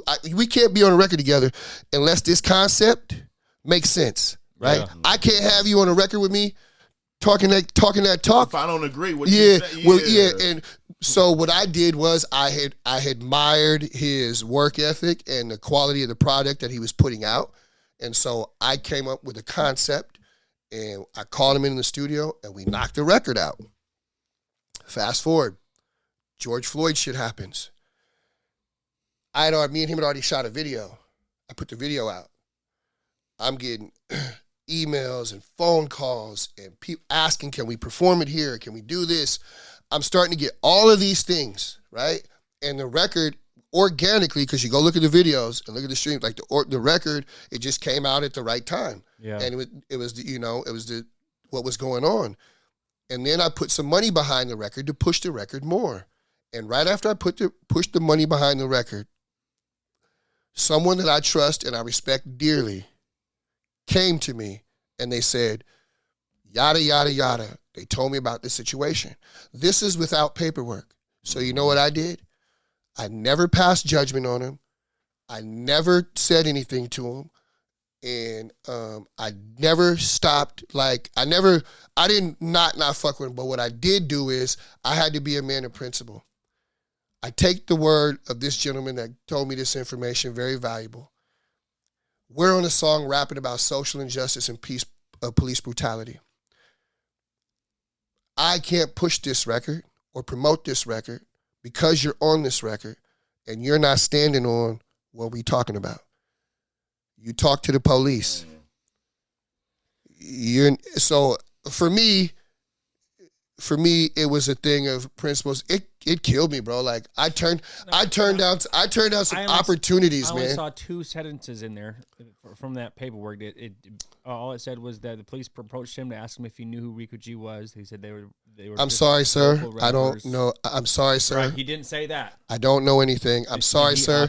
I choose the right to invoke my Fifth Amendment, or I choose the right to have an attorney present. It's easy. It's that easy. And what's the first thing they say to you when they run up on you? You have the right to remain silent. And niggas, people every American citizen just keeps forgetting that. Well, why didn't you? That's what people in my union. You want to talk your way out of it? Yeah, Go ahead. Yeah. You might be able to, but shit, man, look at me. They're not. Yeah, right now is not the time to talk your way out of it. It's out of shit, man. And I don't talk to police, man. Like, they ain't never done me no favors, man. You know, and granted, like I said, man, like, and then when the paperwork came out. There we go. When the paperwork came out, here's the thing. I still never said a word. You want to know why? Because I don't want to be a part of anything that tears down another black man. And so I stayed quiet. Did I agree with what I read? No, I didn't. It's that simple. It's easy. Do you feel like it's my job to report on that? Yeah. It's your platform. This is what you're doing. This is what you're doing for the culture. This is what... Here's the thing. At least, right? At least you're reporting and touching on the truth. You got fucking major media outlets that will report some shit that's a flat out lie. That's not even the truth. That's not even the truth. So, and here's the thing, what I want to make sure you keep doing is having the uncomfortable conversations and having an open dialogue, because people are neglecting. That's what real media is. That's what the real shit is. This is what you're doing, man. Continue to do it. Don't, you know what I mean? Some of the shit that I see on podcasts is a bit much, right? Like, what's the dude's name? 1090 Jake? Yeah. You know, like, yo, my nigga, like, I get what you're doing, right? Yeah. I get what you're doing. I respect it, but be careful. Then I see guys like... You know who that is? Yeah, he doesn't. Yeah, oh, is that? Oh no, that's the. It's the white boy that expose people. So I'm like, be careful, because somebody might feel away and crack your shit. Yeah. You know what I mean? Like, yeah. I mean, yeah, the nigga told, but he might have somebody that feel away and bust your shit. You know, and then you got guys like, I wish, because the culture would stop paying attention to guys like him, like DJ Academics. That's my personal opinion. I don't know the man, but I just see the negative energy and the stereotypes that he injects into the culture. I also think that people should be weary of talking to DJ Vlad. I feel like Vlad, if he ain't the feds, he the CIA. You have to see how these people operate. You know, I wish they would hold more stories on their platform about positive shit in hip hop community, instead of so much negative shit and so much drugs and so much who got killed. That's what all three of those do. They do that a lot. Yeah. They do that a lot. But then, right, somebody asked me the other day about Joe Budden. And I said, you know what? I feel like in our culture, he is the antithesis to Bill O'Reilly. You need people like him. Yeah. You need people like Budden in the culture to say shit and hold people accountable. He's not going to kiss your ass. Yeah. He ain't going to. So... Do I like everything he say? No. Do I sometimes I be like, he's on some sucker shit right now? Yeah. But then again, there's other points like he be saying shit. I be like, damn, yeah, that nigga got a point. Yeah, why did you do that? Yeah. You know, so that's interesting. So the shit with you said you only saw 2 lines. There's only 2 lines. It was really only 2 lines, but 2 lines is too much. Yeah, that's not what I mean. Shit, because. I read it. I read that's it. What I was gonna say. Yeah, I read it. Way more. I read more than that, but there were 2 lines that were definitely damaging and devastating for him. Yeah, like, because to me, it was like the whole thing was all. It's a paragraph. The whole thing was damaging. Yeah. The whole thing was from the approach show, and he said he knew him as just a local rapper. You said why? Why'd you even say that? Oh, man, this is some shit. Exactly. And then I'm like, okay, because I know people who know the dude, and you know what I'm saying, and know him from and I'll be like, yo, so what type of nigga is this? You know what I'm saying? And the nigga, and she was like, that nigga parents is they was government officials or they was government. He had a good life growing up. You know what I'm saying? We're talking about. So we talking about suburbia out here playing. But if you go back, if you look at it, right, he don't come from the culture. He come from a different environment, different upbringing. If that's his upbringing, I don't know his upbringing. If that's his upbringing, like I knew at 5 years old, don't talk to the police. I knew when I went to kindergarten, what happens in this house stays in this house. It's different culture, right? It wasn't like, I didn't go to, daddy was beating mommy. No, nigga, what happens in this house stays in this house. Time. So culturally, is it all right? Yes and no. I mean, it just depends on how you was raised. It just depends on how, what's been put in your brain and how your shit function and how your parents groomed you or raised you. Damn. See, but I don't know. I guess I feel like, okay, we decided to do this. This is a part of this. And if that's what you're doing, nigga, then, you know what I'm saying? What is you? So it goes to this. That's why the record I chose to do with him was the record I chose to do with him. Because I seen it. I seen that. I always tell my kids that hate when I said, man, I seen that movie before. And they're like, what are you talking about? I seen this. I know it's about to happen, nigga. Yeah, I'm finna tell you. I can see this shit. I seen the movie before. And so that was the thing. But what I do hope for is that, in times like these, that he has a strong support system, so he can find peace, and so that he can find solid ground to stand on. Because I would never want to be where he's at. I've never been in that particular type of situation. I've never pointed a finger at nobody.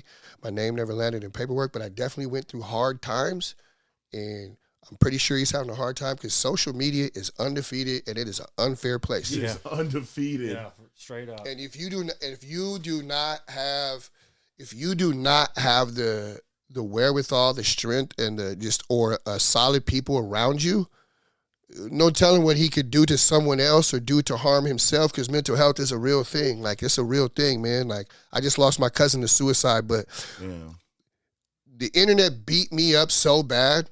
For fucking and my lawyer kept saying, don't say anything. There'll be something else that pops up on the internet and they'll forget all about you. Those motherfuckers bought up ad space, man. To make sure on the internet, on the same place that you're saying something else is gonna pop up. Ad space, man. And I got kids that are teenagers, that are in school. Counselors are pulling them out of school. Are you okay? Out of class, are you okay? Da, da, da. You know what I mean? Like, so for me, I hope that he finds some, this is just me being a human being. I hope he finds some solid people around him, like maybe his family, or, and he finds some loving arms and stuff, and and that's important. But on the other hand, hey, man, don't be talking to them people. And I was about to say, but you might not have been the guy who ever pointed the finger, but you might have been looking at some fingers. You feel me? I don't know, man. That ain't who I am, man. That ain't who I am. I just had somebody ask me what I felt on, and I was like, I don't have enough information to really formulate an opinion yet. Yeah, so I hope he find some peace somewhere. The internet is a fucked up place, dog. A while back, you went back and forth with Fat Trophy Wife over some shit? No, I didn't go back and forth. You made some posts. Oh, I did. Well, because what happened was, I think you made it a little more relevant around here. Well, let me make it very clear. Trophy used to be my nigga, right? That was my friend, right? She came to the hip-hop scene. I helped her get into the hip-hop scene. Brought on a radio station, played her music, plugged her in. You know what I mean? We didn't have no women artists, right? Yeah. Never said shit to her. I got in my legal situation. I can talk about this stuff now. I got in my legal situation. Trophy was the go-between between me and my co-defendant, because she knew my co-defendant. Me and my co-defendant, we wasn't supposed to have no communication, et cetera, et cetera, et cetera. One night hanging out with Trophy, I told her my plan to intertwine my legal situation and my music and et cetera, et cetera. Trophy took advantage of that opportunity. Trophy went and filed, and this is weeks later, months later, mind you, some time later, went and filed a sexual, some type of sexual restraining order against me. At this time, I'm fighting for my life already. I'm looking at 20 or 30 years.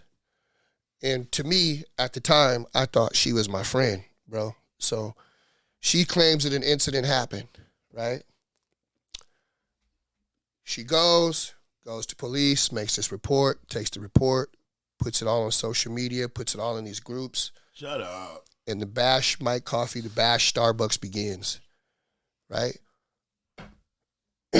I'm already fighting for my life, bro. Like, I'm already looking at 20 or 30 years in prison. I've been fighting. They're dragging it out. You know the plea deal them crackers offered me?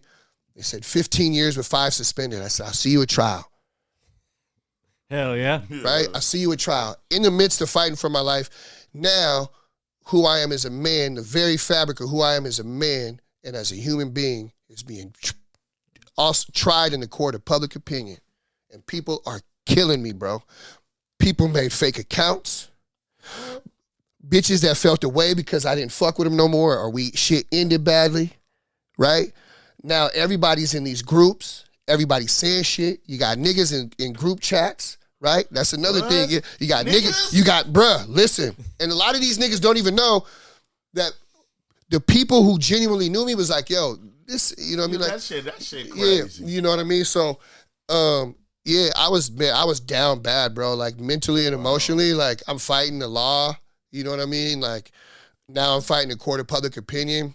And so, long story short, we ended up going to this hearing. And she showed up, her and her husband to the first hearing. Her and her husband showed up to the second hearing. And it's a female judge, and the judge is ruling in her favor. I'm not saying a word, bro. I'm not saying a word to anyone. I just stayed quiet. Next, finally they set the date to hear both sides. Well, she shows up, and the judge is like, well, the evidence that you want to present, you have to give his side the evidence, and his side has to give you all the evidence that they have. Yeah. And she said, so I'll put it off for another week. Well, the evidence that we provided was damaging, homie. First off, what a lot of motherfuckers didn't know was I was on an ankle monitor. Right? So, yes. Right? So, first off, I was on an ankle monitor. Right? Secondly, there were some things that took place. And the ankle monitor was able to substantiate my story. Then there was things that we located off the internet. On top of that, when she filed this restraining order or whatever it was, she did it the day of her and her now soon-to-be ex-husband's day of her anniversary. This is what it boiled down to. We went back to court. We presented that evidence, and she did not show up. And the judge got that evidence. And you know what the judge did, who was a female judge? She said, I am not only dismissing this, I am denying this. She didn't show up when she got our side of the evidence, homie. That's what people didn't know. All this time, right? We waiting, they dragging this shit out months. They all on the internet with this shit. I go in public, I see her husband. He tries to press me in a bar in front of a whole bunch of people. I'm out on $30,000 bail, homie, and I'm looking at 20 or 30 years. What the fuck you think I'm finna do? I'm not finna say shit to you, dog. Yeah.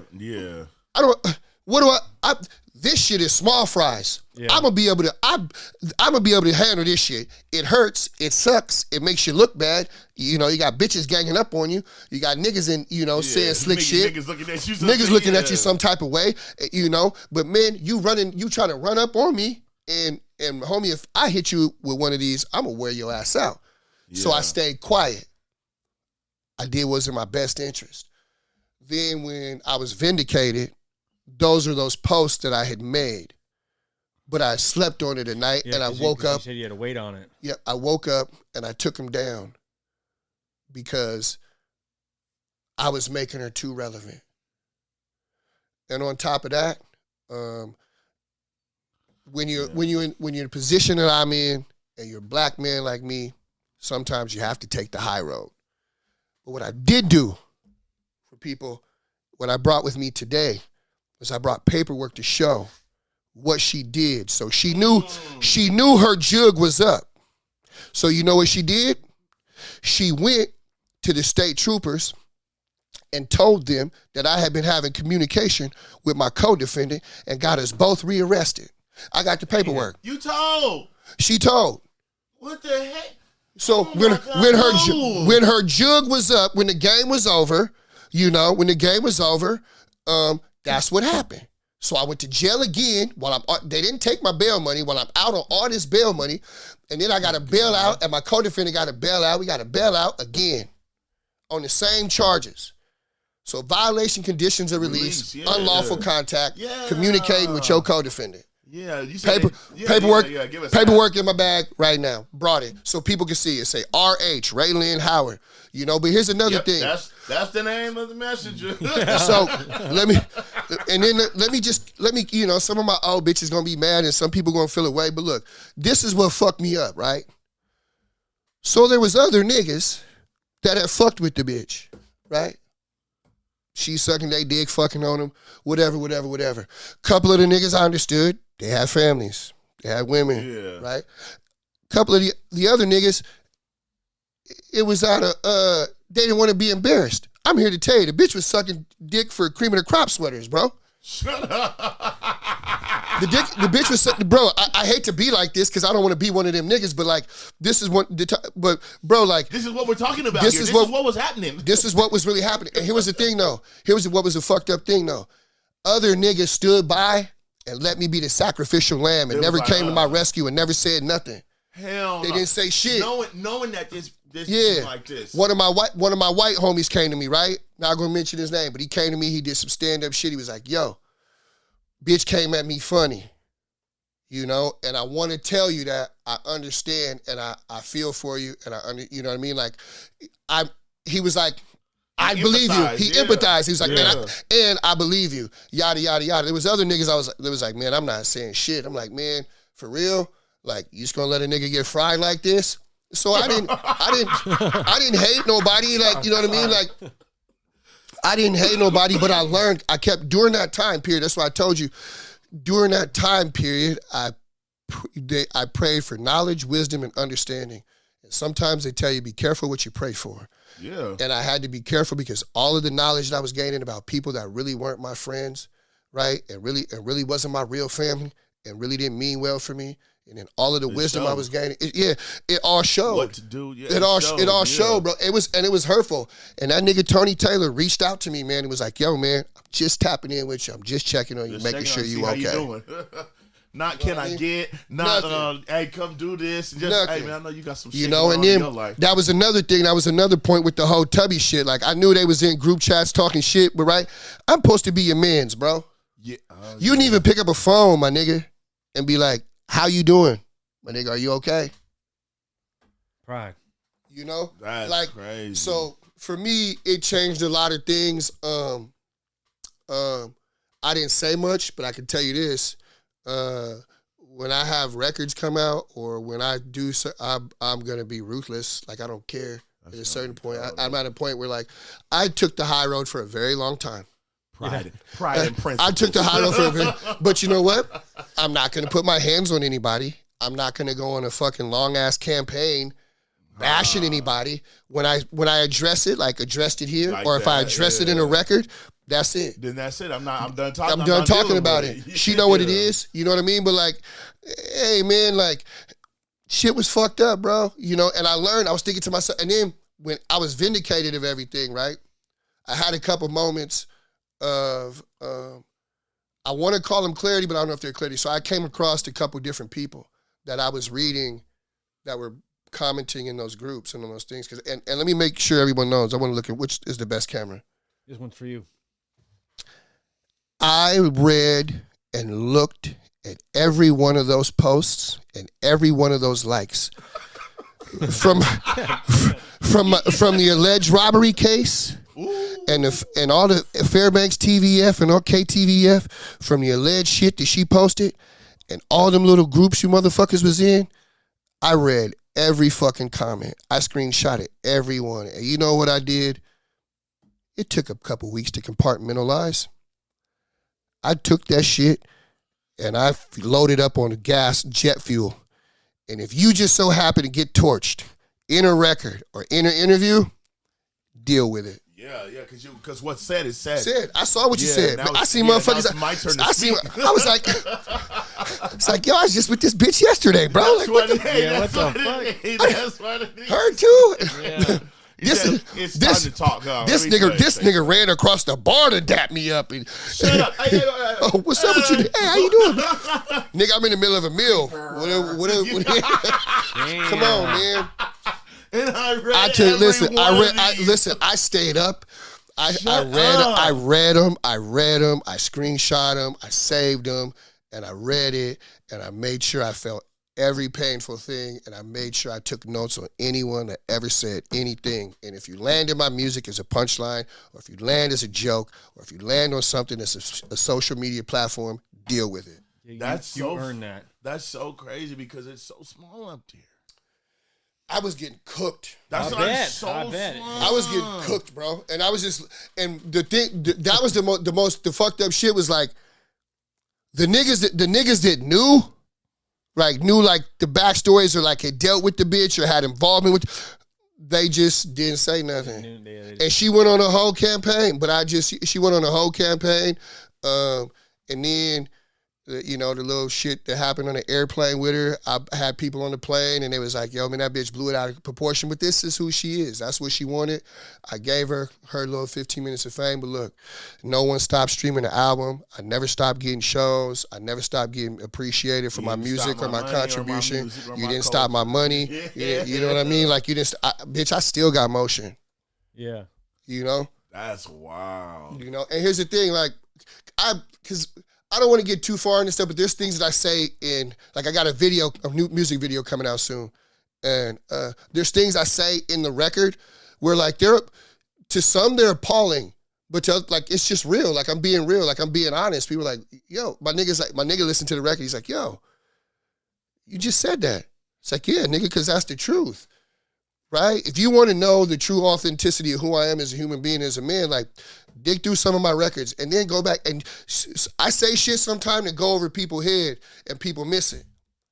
You know, it wasn't for you. But sometimes sometimes you got to go back and catch it and get it. You got to go back and get it. See, but what's crazy is that you could do that, or you could already have done that with some shit, and then a nigga like me who doesn't know could be like, oh, okay, go listen to it and be like, hey, this nigga's talking about this shit that he said on the show. So now you can do that, right? Yeah. And then some of the shit that's coming out, like you gonna be like, oh, that's what he was. That's why he said I know that. Who you talking about? That's okay. That's where that come from.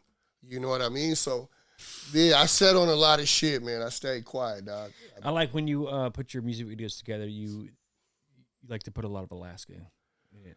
Oh man, this is where I'm from. Like I tell people that all the time. More with snow than you do without. Yeah, I do. I tell people that all the time, man. Like, I'm not from nowhere else in the world. I'm from here, and you know the craziest thing about it?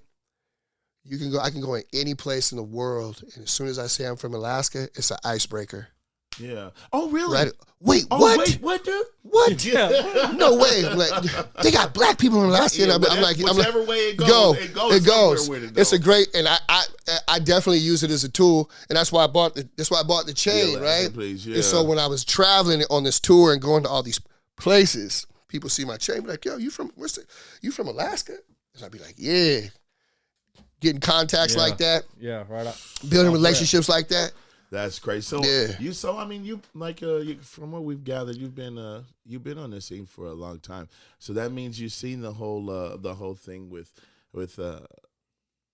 Out to Cut and all of it.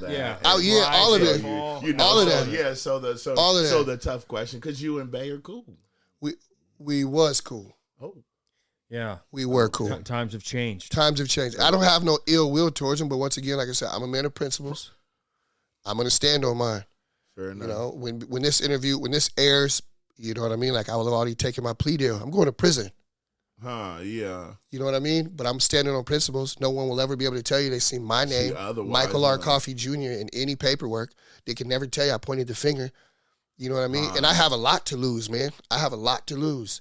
You know what I mean? And so it is what it is. I'm a man of principles. It don't matter. I'm standing on mine, you know, and people are like, how's this nigga keep getting out of jail? Let me teach young niggas something right now. And I don't like doing this, but I got to do this. This is real shit. They say if you're in the streets, right, you're either going to end up dead or in jail. You want to be the latter because that keeps you alive. Right. So, right, if you're in the streets and you're doing what you're doing, put some money away. Get money, get lawyer, right? Keep them on retainer, Yeah. right? Have resources for bail money or have some bail money put away. Because most of the niggas that you know, your favorite rapper, your favorite local, your favorite street nigga, ain't got money for a lawyer and ain't got money for bail. Get money, get lawyer. Remember that. I think I saw this video. Wallow and Gilly the Kid were talking to Charlemagne, and Charlemagne was most scared of Nelly because Nelly came up in there and he said something to Nelly. And Nelly was like, "I keep retainers for motherfuckers like you." Yeah. Like if I feel like if I feel like, oh, you try me? Yeah. All right, nigga, I crack your melon, I'll make bail. You know what I mean? Right? Yeah, I keep it. Yeah. You know what I mean? Niggas is keeping the wrong thing on them. Niggas is keeping chains on them. Niggas is keeping blicks on them. Yeah. Niggas need to keep a retainer on them if you really out there. Can't make 50 pound bail. Right? I'm out on 20 right now. I'm not joking. 20, 50. Yeah, you can't make bail, but you. Yeah. Come on. Yeah, it's tough on a nigga though. I'm Pop down bad. All this messed up. Down bad. So you said you went on tour with Conway? Yeah, Did you man. learn anything? You said what? Did you learn anything? I did. So the tour with Conway, there's a whole story behind it. Conway. The tour was brought to me by homeboy Anthony Danza. Shout out to Anthony Danza out of Seattle. Fuck with my guy. He was dealing with some shit, and he was like, yo, I got a line. Do you want to go on tour? And I was like, with who? And he knew I loved, the whole Griselda shit. That's my shit. And he was like, Conway the Machine. I'm like, fuck yeah, what's it going to take? So we put it all together. But the tour was out like 6 to 8 months, right? It was a while out. I figured that my legal situation would be taken care of by then. Well, the closer it got, I realized that it wasn't. Yeah, we're going to have to, yeah. And we were already invested, but what I had time and I had to plan. I could talk about this now because the case is concluded. The alleged robbery charges were dismissed, and I pled out to the Congratulations. Violations of conditions of release. So I don't have an issue talking. I went on tour with an ankle monitor. I went on tour on the West Coast. I juked the ankle monitor, right? So I left, and I went on tour. I wasn't supposed to be on tour. Snuck out, fly down to the first show. I got a Sprinter van. I got a handful of people with me. We recorded all the visuals. We recorded all the audio to every city that we went to. And shout out to Dustin. We're putting together a mini documentary and a podcast pertaining to everything with my legal situation and me sneaking. It was legendary, dog. Like, I only brought like 6 people with me. I brought my son with me, too. I brought my oldest boy with me. You know what I mean? He was 18, 19 years old. Oh, yeah, okay. Brought him with me. Like we're moving in a fucking Sprinter van. And there was a portion in the tour, Conway's manager, shout out Chad. Chad was like, yo, man, at the beginning of this tour, you were kind of the butt of all the jokes. Like, yo, this nigga's from Alaska. He said, man, you are not a joke anymore.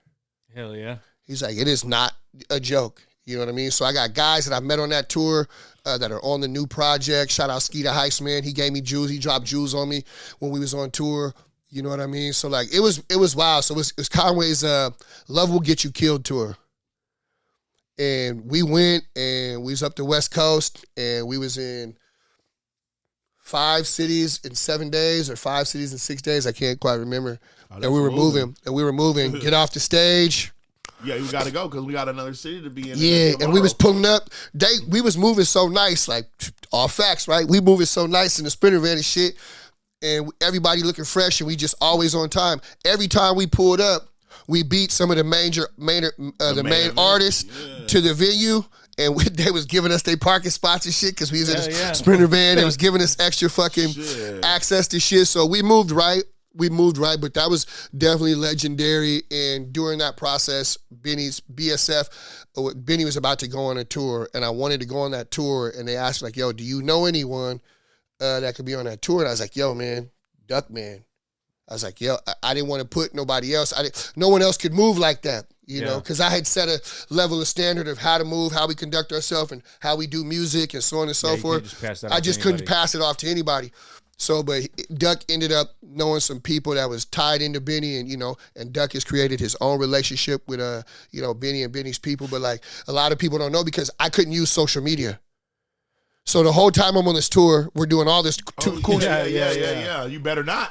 Yeah, so we just documented everything, right? We documented everything because, like, I couldn't use your Snapchats.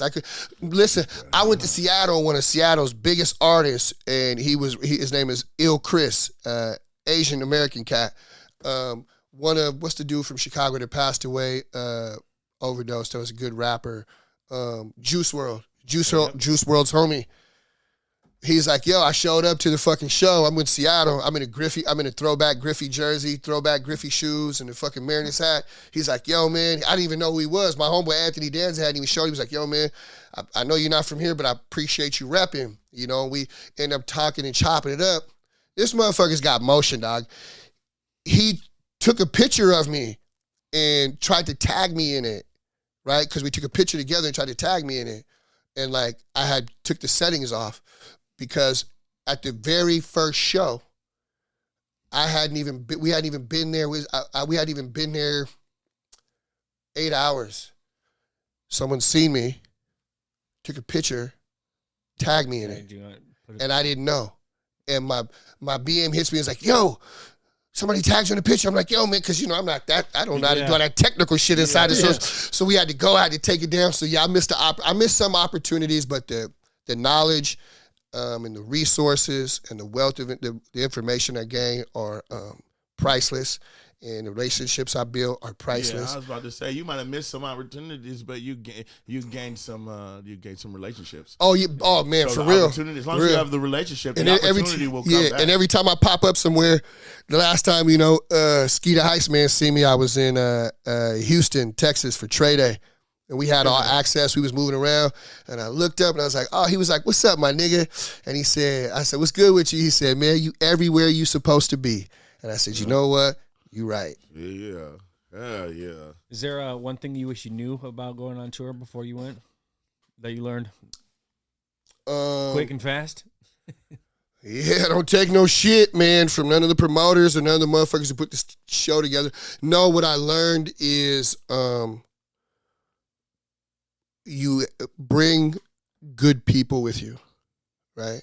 Good people. And I did, and I was lucky, and the reason I was lucky to have good people around me and with me was because this was the most important thing.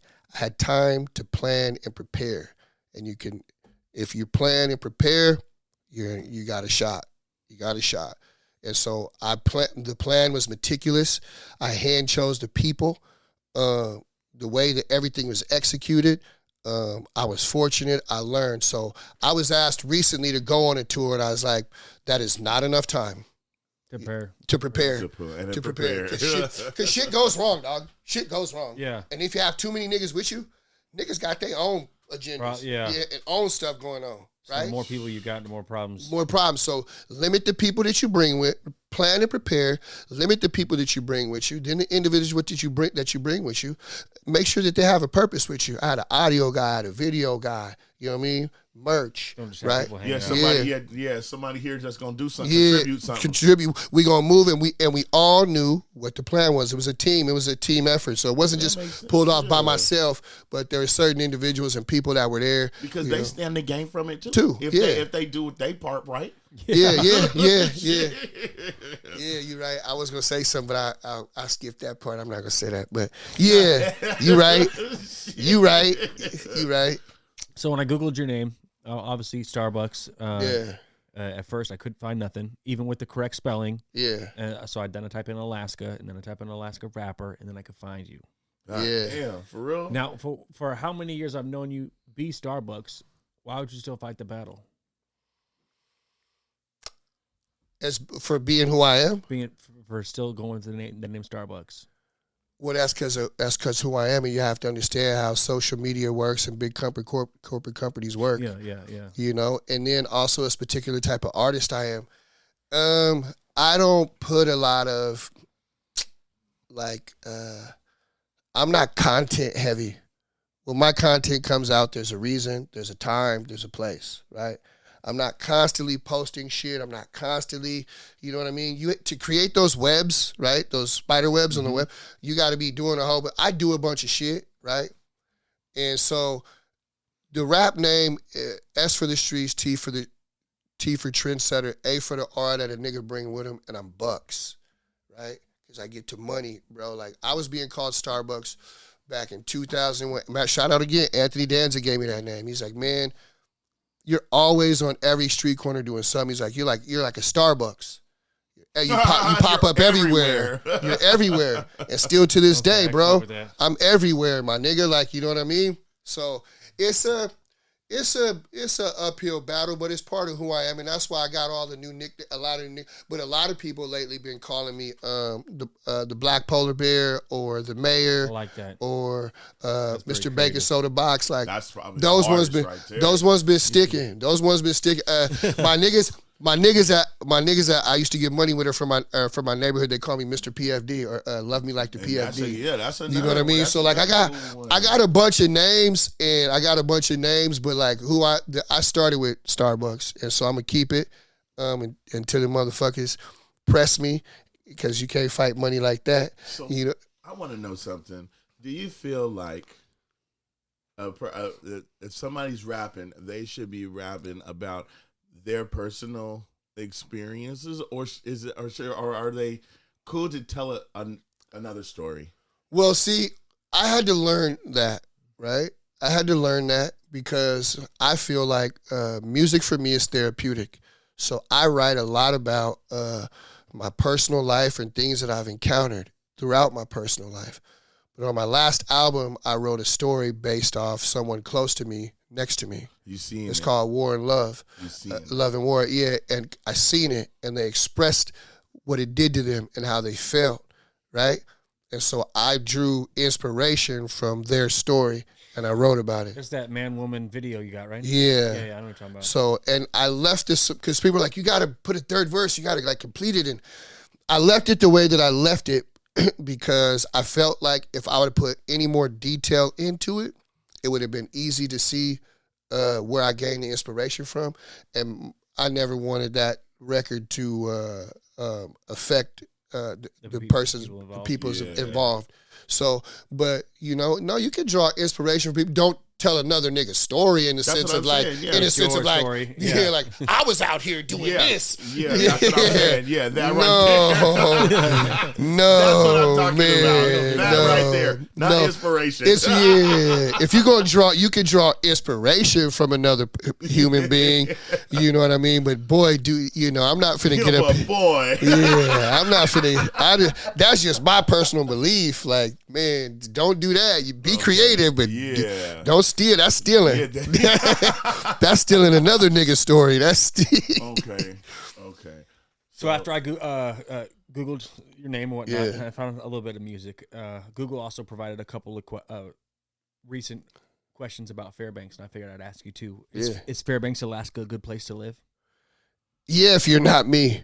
Yeah, if you're not me. It is. That's my home, man. That's where I'm from. Things haven't always been great for me there. I haven't always been received with open arms, neither has my family, but I never changed growing up anywhere else in the world. That's why I got a chip on my shoulder. I like to think of myself as a blue-collar guy. I'm going to grind. I'm going to work hard. I'm going to push through. And being from Alaska has helped me in certain situations. So it's a good place to live. You can make a good living. I mean, it ain't much to do if you're a teenager, right? If you a teenager and shit, but it's growing, shit's growing, it's getting better. So And I also see all your legal troubles online too. But Yeah. I was telling my wife about it, but then I was like, but I've also seen you post like letters from the mayor or something about. No, that was the senator. So some good shit. You know? I'm like, we'll get into that when I kick freestyles. We'll get in it. So see that I'm glad you brought that up. So some of those bars won't go over people's heads, right? Yeah, because I see, he's an upstanding citizen. He's done good things for his community. He's been recognized. The senators know. People. The senators know who I am. They know me on a first name basis. This particular situation I'm in is unfortunate, right? It can't cloud my entire life because it's only a small piece of my life, it's just right? I am what I am is what I had to learn myself is that I am a figure and a pillar in my community, right? Yeah. And I have to definitely understand that there's a responsibility to come with that. So when senators know you on a first name basis and they come into your neighborhood and look for you or send people for you, that means you mean something to the community. Yeah. And so I'm in an unfortunate situation, but I take full accountability and responsibility for letting the community down. What do you know why people originally settled in Fairbanks? Is that a military place or what? No, money, man. Like there's a lot of fucking. That's why I coined the frame, oil money, right? You go back, listen to records. That's what I'm talking about. Like, yo, there's a lot of money here, right? Money, jobs, right? And people are like, man, I didn't know there was black people. And I said, yo, man, Alaska's ethnically diverse. Very. And I said, and there's like, well, how? I said, man, anytime that you get an abundance of natural resources, people from all over the world come to get them. If you look, I say Alaska's the northern Africa. That's what it is. When you come to natural resources and wanting to make money or mine natural resources, those are two of the places that you come. It's here, huh? You know? That's an interesting perspective on it. I never thought about it like that, but it really is. Yeah, when I went to college, I was culture shocked when I left here and went to Oregon. And I was happy when I see my first nigga. Ducks. The first black, that was before I got there. And when I got there wasn't many there either. Yeah. Right? Yeah. There wasn't many there. Nigga, they didn't even have a place Eugene? Yeah, Eugene. They didn't have a place to cut black hair when I got there, nigga. Damn. Yeah. Marvin Jackson, shout out Scrap Iron. Marvin Jackson took me downtown Eugene on 5th or 6th Avenue in a back alley in an apartment complex. Shout out to Jason. You don't have to talk about that right now. Yeah, Jason was cutting hair in the living room of an apartment. He had a barber chair in there. I got my hair cut. Shout out Marvin Jackson. Jeez, shout out Jay. I remember that. Because the way that was going, it was like, we don't want to hear about your extracurricular activity. No, I didn't know what. Because the back street behind the back alley behind the dumpster. Yeah, that's what it was like. And here was the thing. So when we're doing this and we're going, I'm with Scrap Iron. Scrap Iron never been in no trouble. He run track. He's a good dude. So like he says, I'll take you get your haircut. I'm gonna take you get your haircut. I'm like, nigga, where are we? And where are we going? He said, just trust me, man. And we got there. Some hole in the wall. It was an apartment. It was a fucking apartment. He had a barber chair in there, spinning niggas around, cutting hair. He had no barber license. He's cutting heads. It was clean. Hey, I came out. I got bitches that night. Hey, it was clean, see? Shit. The last Google question was, how many police officers are in Fairbanks, Alaska? Too many. No, I don't know. Let's say it like this: how many clean dishes are there? I just didn't because I've heard numerous things about. I mean, fuck it. I mean, it's probably known about how there's some bad polices, man. I was about to ask you about the troopers. There's some bad polices, man. And the unfortunate thing, right? Just like when you're black, or when you come from gang culture, or when you come from a certain culture, community, one bad apple spoils it for the rest. So just because they're police officers doesn't mean that they're not held to the same standard. So there's some bad polices. I know that all of the police ain't bad. I also know that I'm an easy target. I'm a moving target, but I'm an easy one. You know, I'm a figure in the community. I'm a big guy. I'm slow. Yeah, I don't move too fast. Not that hard to find me. Yeah. Creature habit. Yeah, right. A routine. Yeah. So I just know how to move because I've been moving there so long.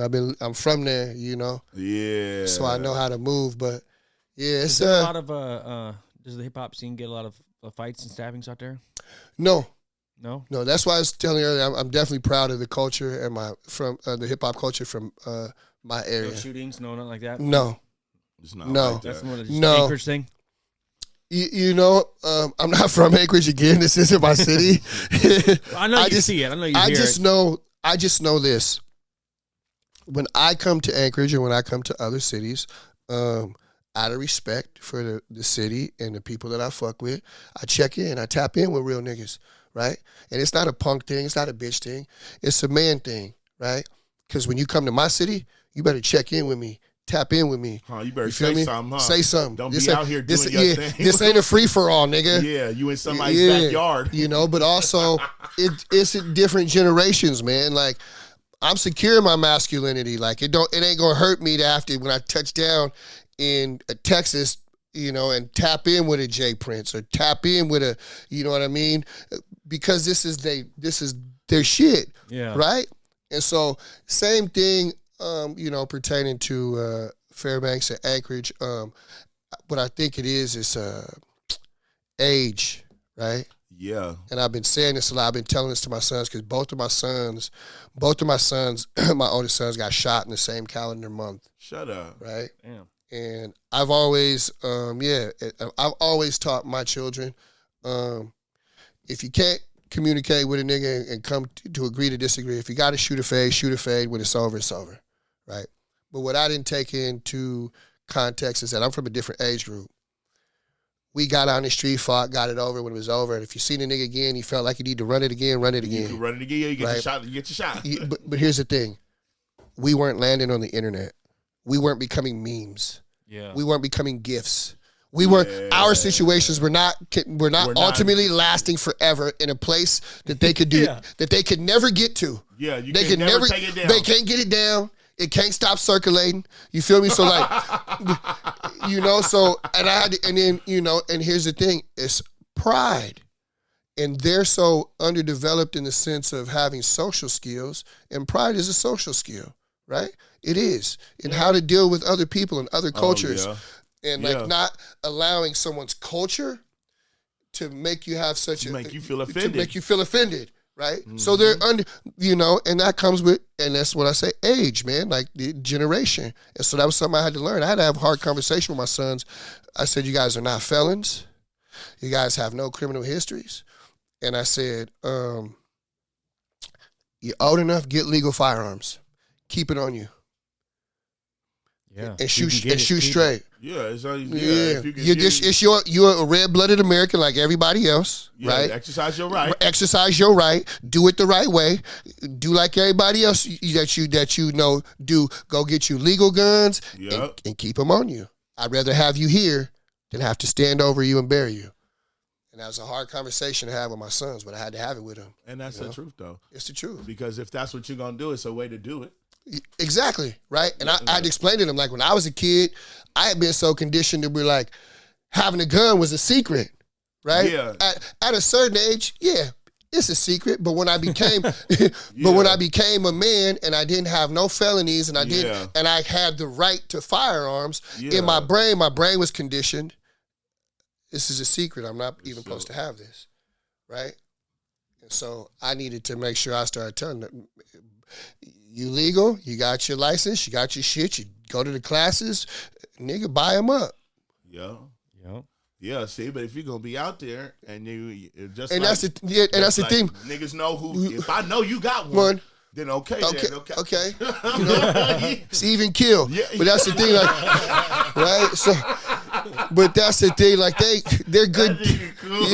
They're good kids, man. Like they don't, you know. Yeah. And so, but it was an uncomfortable conversation. The new record I got coming out is called "Hold On to This," but I addressed that in the record. You know what I mean? I addressed some of those things in the record, and off the air. I'll let you guys see the video or hear the record. Yeah. So yeah. I remember when you were showing me that last video, one of the more recent ones you came out with. Didn't you put a chunky white girl in there on purpose? Yeah, that was all. Oh, okay. So that was my poke back at, I changed the name. I changed the name. I forgot the name of the in the video. Yeah. But yeah, that was to I thought that poke fun. Yeah, that was to poke fun, right? That was my way at that particular time. I was just thinking in my head, add Ray. Yeah, so that was my way of poking fun. Like, and some people got it, some people didn't. But now, I hope motherfuckers who know, who knew. They was now, like, when I watch it won't go over my head. And niggas was like, a couple niggas was like, nigga, you are crazy for that. I put her, and then the nigga that plays the cop in there, the dude that plays the cop in there, looks just like the dirty cop. The dirty cop. Yeah. He goes into way more detail when he produces his music, when he does his music videos. They're really strategically put together. It's really he takes a little more pride in all that back end to bring it to the front. To put it all in that for the whole shebang. We're gonna take a break and come back and answer these world random questions. Yeah, and spit some bars. Let's do it, man. Good, yeah, all right, this podcast is sponsored by Magic Media. Stay tuned, y'all. Don't make me walk this chopper. Big whip, we ride it. No place for you to hide it. Drop location and we slide it. Don't make me walk this chopper. Don't IG flex, we cool and pull a hop out with them shoulders.